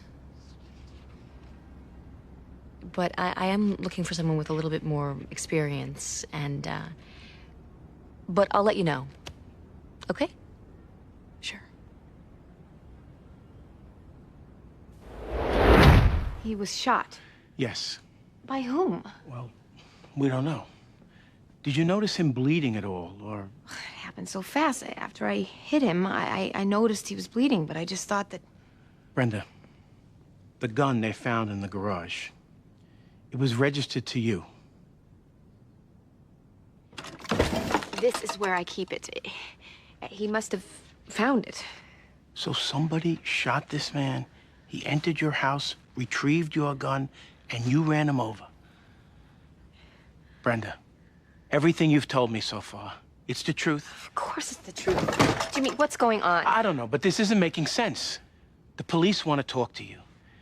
I'm inclined to let you talk if everything you said is the truth. If it isn't, that's something different.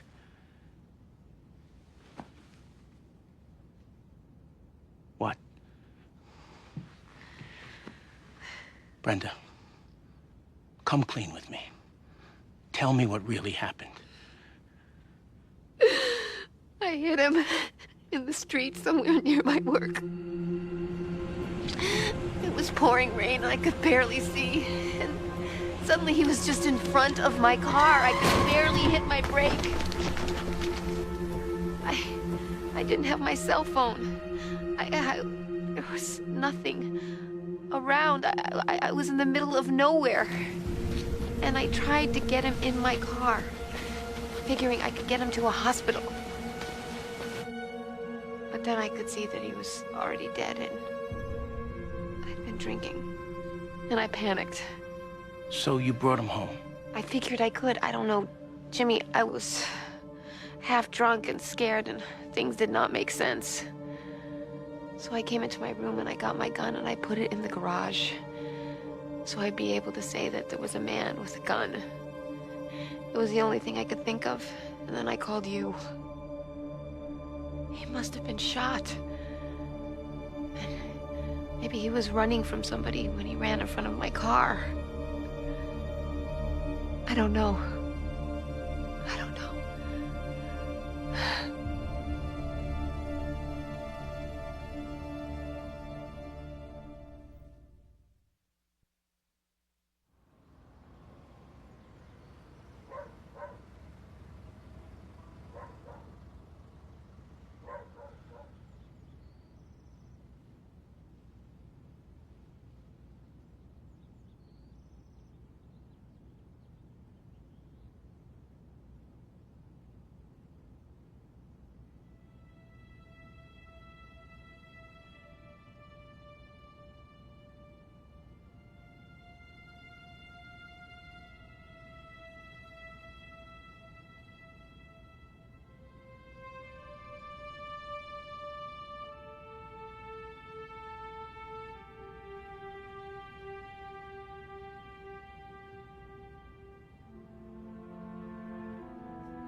What time is it?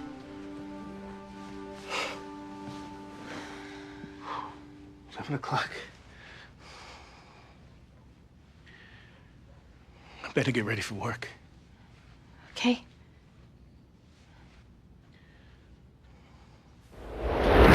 Basically, it's the same scenario as before, except she hit him in the street instead of her garage. My question is, do I let her say this to the police? You do if you're nuts. Sometimes the cover-up can be worse than the crime. She's already committed the cover-up, Jimmy. If this new version gets out, she'll be charged with vehicular manslaughter, no question. Well, I disagree. I think there is a question. If this guy was shot and chased in front of her car, then it is not vehicular manslaughter. The prospect of the police believing that... Look, forensics is going to figure out what happened anyway. But there's no reason to help them. Come on. If this woman hit and killed a man and then drove him back to her garage, she's going to be prosecuted, especially if she was drinking. I agree.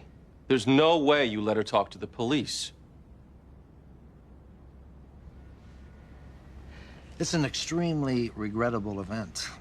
And I assure you, we fully appreciate the sensitivity of the situation. Yes. Was it in the spirit of this sensitivity that you sued him? Well, it's in that spirit that we've refrained from filing the claim in the hopes that we can work this out amicably. Paula is, of course, devastated that her employer would endeavor to wear her undergarments. Obviously, a trust has been shattered. I suspect, Mr. Wright, you have a number. We do. Might you tell me the number?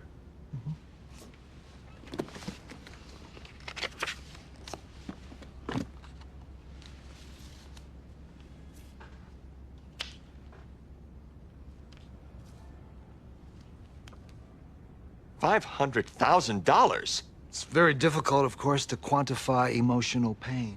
But you've managed. Injuries like products find their market value. For this particular infraction, $500,000. A jury could easily award more with unwanted exposure, by the way. I'm sure your attorney would agree our number does not shock the conscience. Do you have a conscience, Paula? Henry. My client is always open to morality sermons if he wants to give one. We were to agree to this number. We assume it would embrace a complete confidentiality agreement. Absolutely. As I've said from the onset, we fully understand the sensitivity of the situation. Yes. You're sweet. We'll give you to the end of business tomorrow.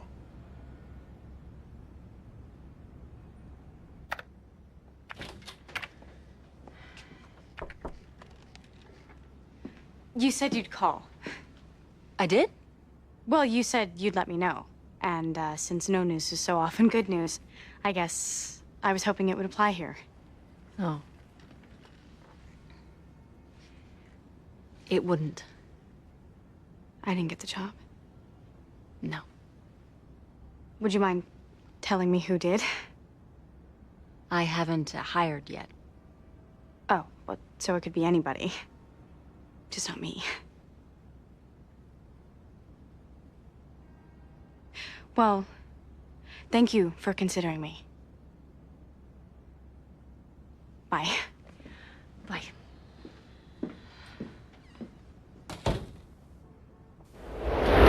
So she's not gonna talk to us. Well, I decided to be the overprotective attorney. Come on, Helen. What lawyer lets his client talk, innocent or not? And yours is innocent. Yes. Could you tell us why she had a gun? Personal protection. She lives alone, wants to be safe. See, there's a couple of things that confuse us, Jimmy. Like if he'd been shot, he'd be bleeding. He was supposedly inside her house, yet we found no blood in her house. Or in the garage, for that matter. Did she clean it up? Don't know. Jimmy, it seems the body was dragged in the direction from the car to the wall, back to the car. Now, what would explain that? Don't know. Okay. Have your client here within an hour or we pick her up. Why? We want to trace Meddler, see if she's fired a gun recently. Bullet didn't match her gun. Well, maybe she has another one. Maybe she's a really big believer in personal protection. Look, my client is innocent. Why is this attracting the attention of 2 DAs? Because you have our curiosity piqued. Jimmy, within an hour.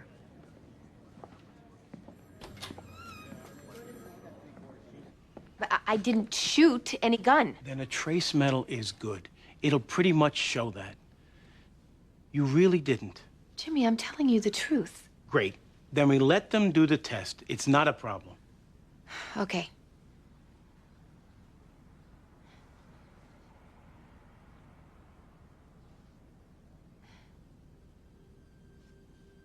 Jimmy.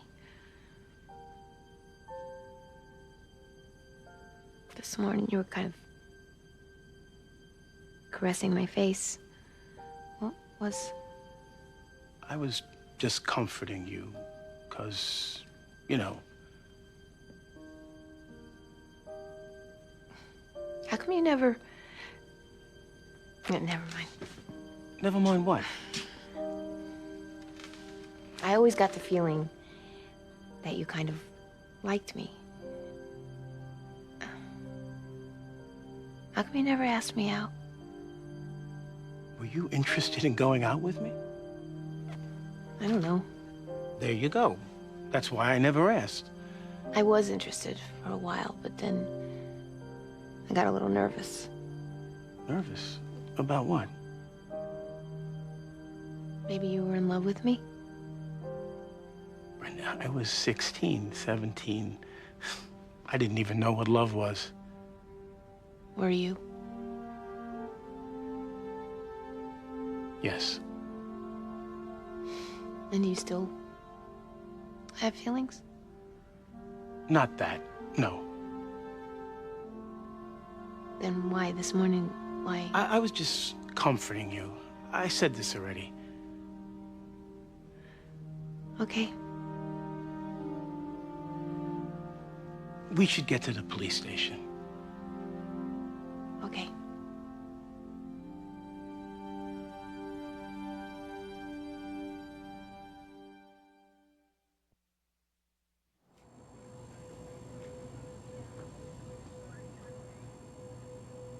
Okay.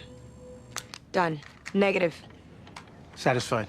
Jimmy, it's hardly conclusive. Just let me talk to her. She'd love to talk, but I can't let her, Helen. No upside, and you know it. We could positively rule her out. You can rule her out now. We're done.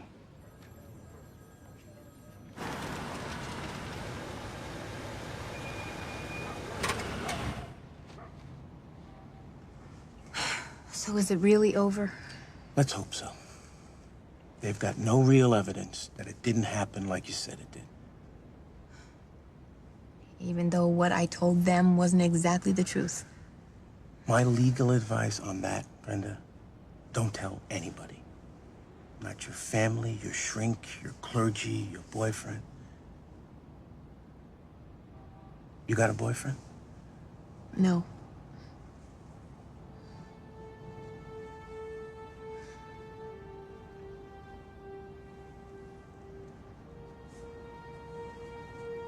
Thank you. No problem. So you want to come in?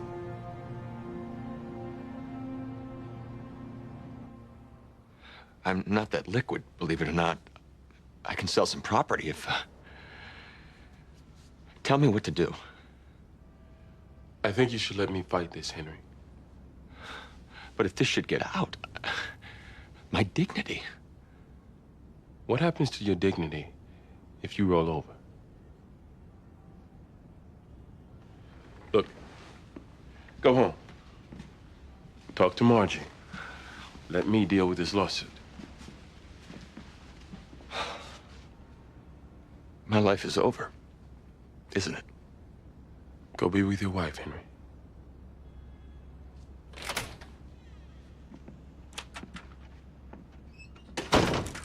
You're gonna fight this?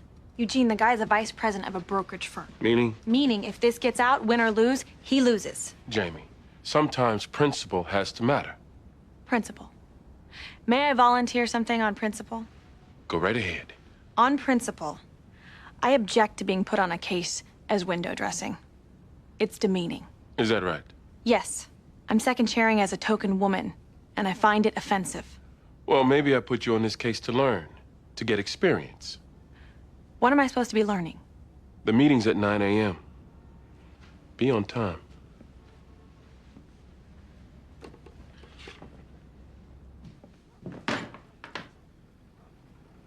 Is this as far as you'll come in?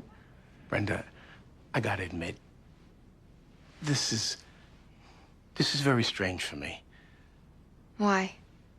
Look, the thing is, being your lawyer, I got ethical rules to follow, and...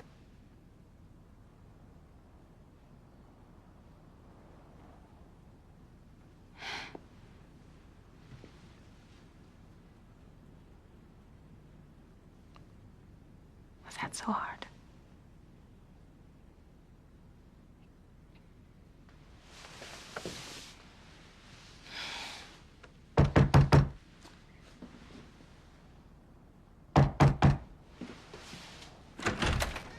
Yes, I'm looking for a Brenda Miller. Ah, I see I found her. Who are you? I'll get to that. But first, who's he? I'm her lawyer. Well, I bet she could definitely use one of those. Right, Brenda? Nasty weather it was the other night driving, wasn't it? Who are you? My name is Herrick Smoltz. Don't let the shabby appearance deceive you underneath I'm a piece of crap. Of course, I'd never run somebody over. I was walking on Temple. I saw you hit that guy, and then drag him into the car and drive away. I followed you. So for $100,000, I won't tell the police what I saw. That's extortion. Yeah, well, I'll take my chances. $100,000. I'll tell you what. I'll come back, I'll make contact with you tomorrow. You can say nay or yay, okay?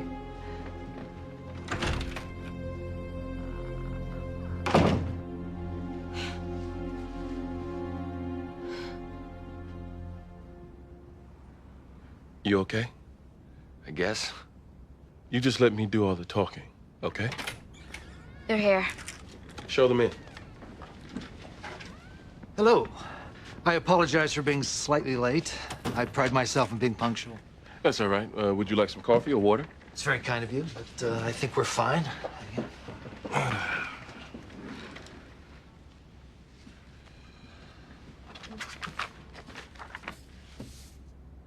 What's this?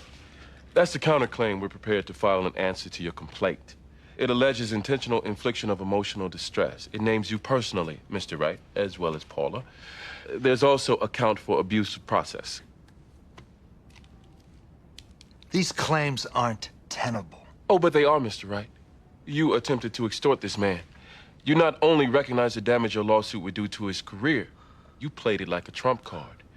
This woman didn't go to a counselor or a therapist. She didn't seek treatment for emotional upset. She went to the yellow pages. Don't take me lightly, Mr. Young, simply because I advertise. I take you as seriously as I do personally. You're a dishonorable lawyer. You reflect poorly on all attorneys, poorly on me. I don't like that. You're also incompetent.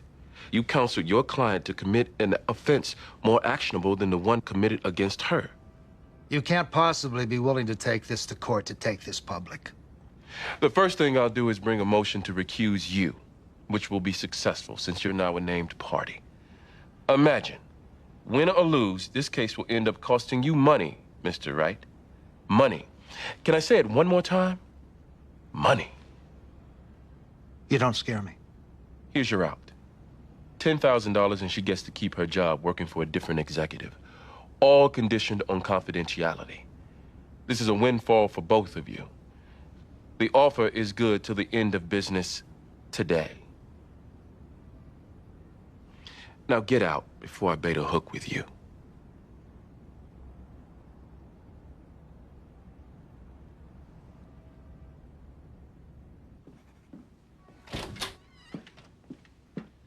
I'm not stalking you, I promise.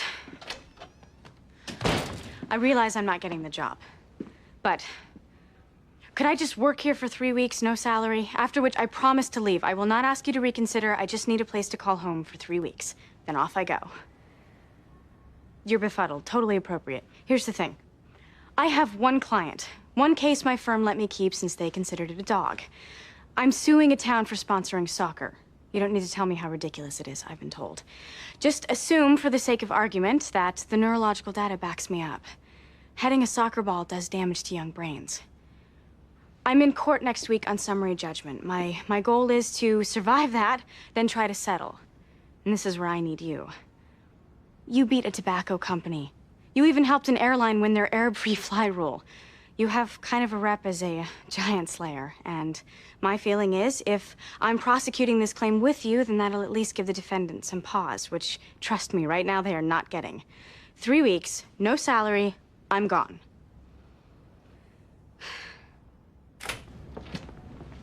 Can I help you? Here to see Jimmy. Brenda, in here.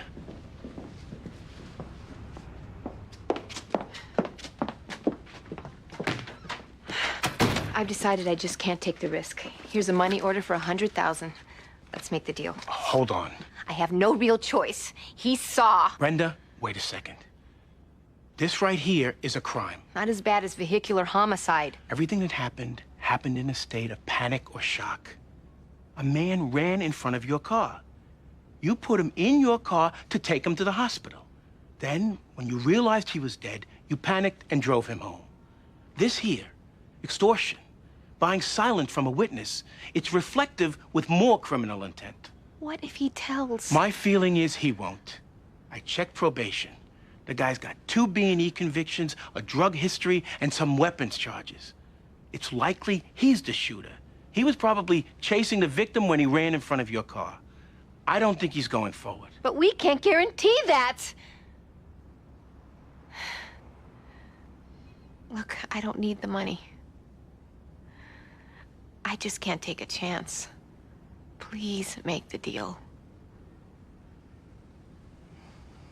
Jimmy, you can't do that. It's illegal. She's insisting. It doesn't matter. You can't ethically execute that kind of transaction. You could be disbarred. If she wants to do it on her own, I suppose you can't stop her. There's no way I'm letting her deal with the guy alone. He's probably the shooter. Jimmy, you can't be involved in buying off a witness's silence. She's buying it off. I'm just there to make sure she doesn't get hurt. What's your relationship with her? I told you, we're friends. What kind of friends? Just friends. That's it. Well, you can't do this. It's illegal. If it backfires, she could go to jail and you could too. Forget about it.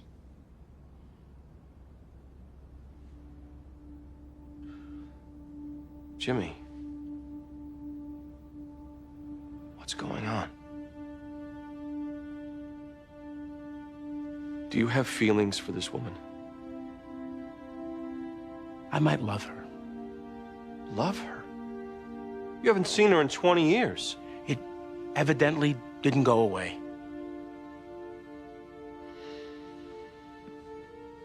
Look, you have to think of her as a client. And only a client. I can't do that, Bobby. Men like me don't ever get women like her. Not in high school, not now. Does she have feelings for you too? I don't know. She might.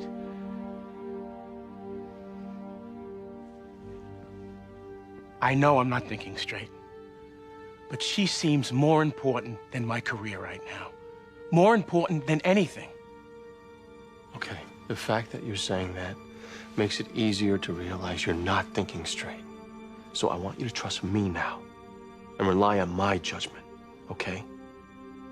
You cannot pay off this witness.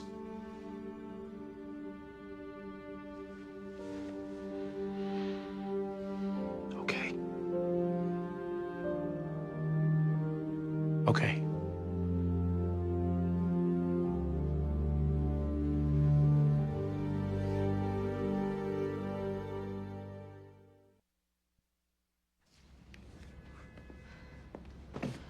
You didn't say you'd be taking over the entire office. The files just got delivered here. I'll have most of them in storage by the end of the day. Claire, suing a town for having a soccer program?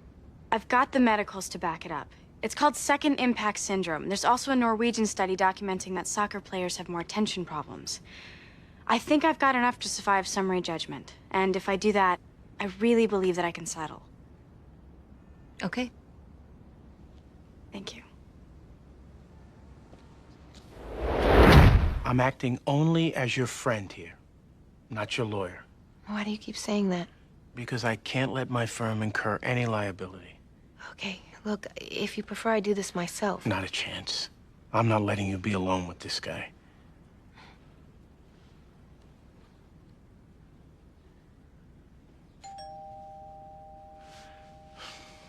Right on time.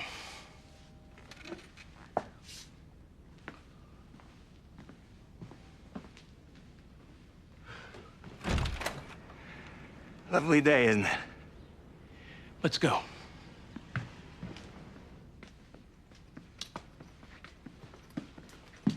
Have a seat, Mr. Smoltz. I have two things. A money order in the amount of $100,000. This is good. And here's a confession you must sign in order to get that money. A confession? I'm not stupid, Mr. Smoltz. Somebody shot Gerald Hanks in the back. You just happened to be there that night. I'll bet you just happened to be a former business partner of Gerald Hanks. First, you're out of your mind. Second, you're totally out of your mind if you think I'm signing this. Look, we got no guarantee you won't be back next week demanding another $100 grand. We need to have something on you. You sign this confession, I keep it sealed in my office safe. You never bother us again, it stays there. If you do... Suppose there's an office fire. Suppose somebody breaks into that safe. I'm not signing nothing. Then you don't get the money. You don't want to say that, Mr. Paludi. Sign the confession, you get the money. What about this? You give me the money, you two live. Police, freeze! Down on the ground! Drop the gun! Drop the gun! Drop it down on the ground! Down on the ground! All right, let's go. Down! Down! No move. Right, hands behind your back. Do it now! Get him up. Let's go. You have the right to remain silent. Anything you say can and will be used against you in the court of law. You have the right to an attorney. Okay, let him go. What's going on? What's going on is Mr. Berluti just saved your pretty face. We've agreed to give you immunity for your DUI and possible vehicular manslaughter in exchange for the shooter. What? You better hope that gun matches, because if we can't get him, we'll be back.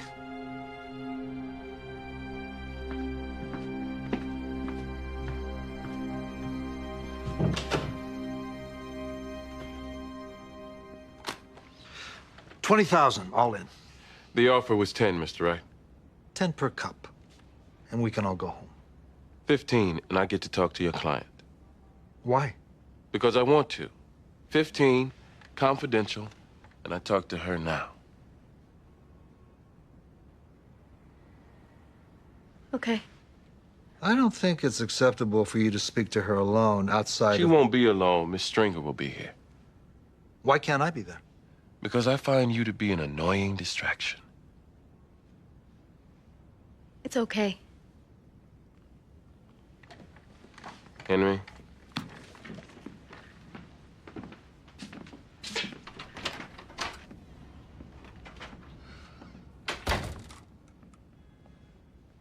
Surprisingly, my client had a lot of nice things to say about you, Paula. My suspicion is you weren't the least bit upset about this. Probably had a good laugh. Then you got the idea that this was a lottery ticket. Henry Winslow has been extremely good to you. He's a good person. You're 26 years old. The kind of person you will be has yet to be determined. But how you behaved here, it wasn't in keeping with being a good person.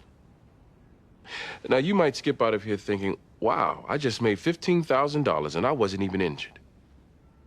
But Paula, if this settlement in any way causes you to think that what you did here was acceptable, then you've been injured indeed.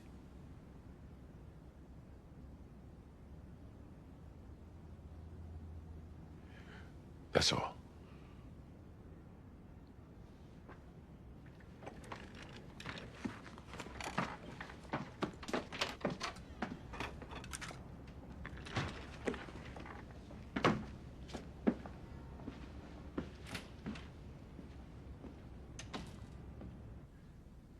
Great.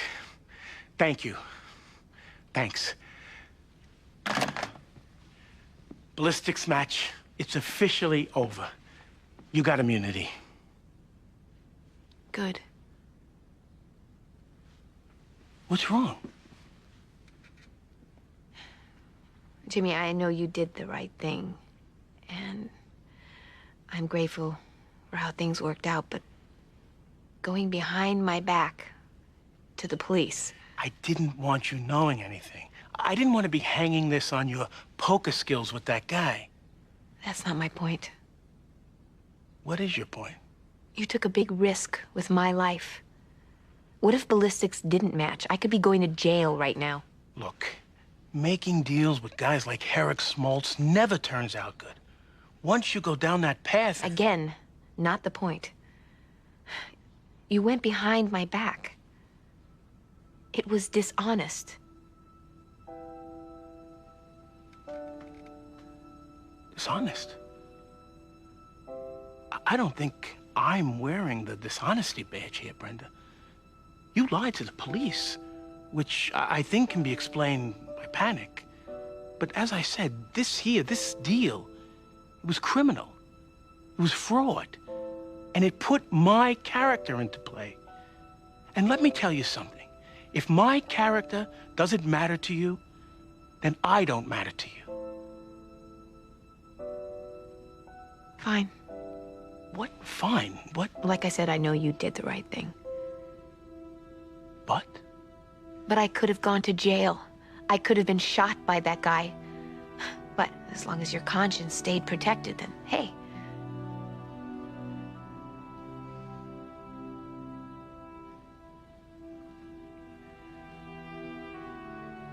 I think I gotta go. Okay.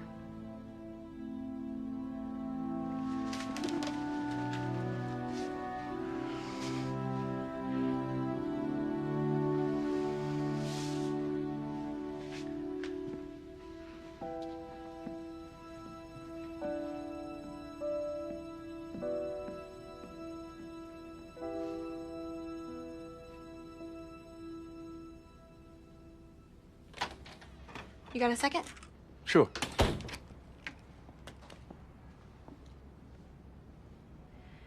You told me you put me on that case to learn. and I asked what it was I was supposed to be learning. Well, I just wanted you to know I did learn. And, people bemoan the death of dignity in our profession. I just wish more of them could see you at work.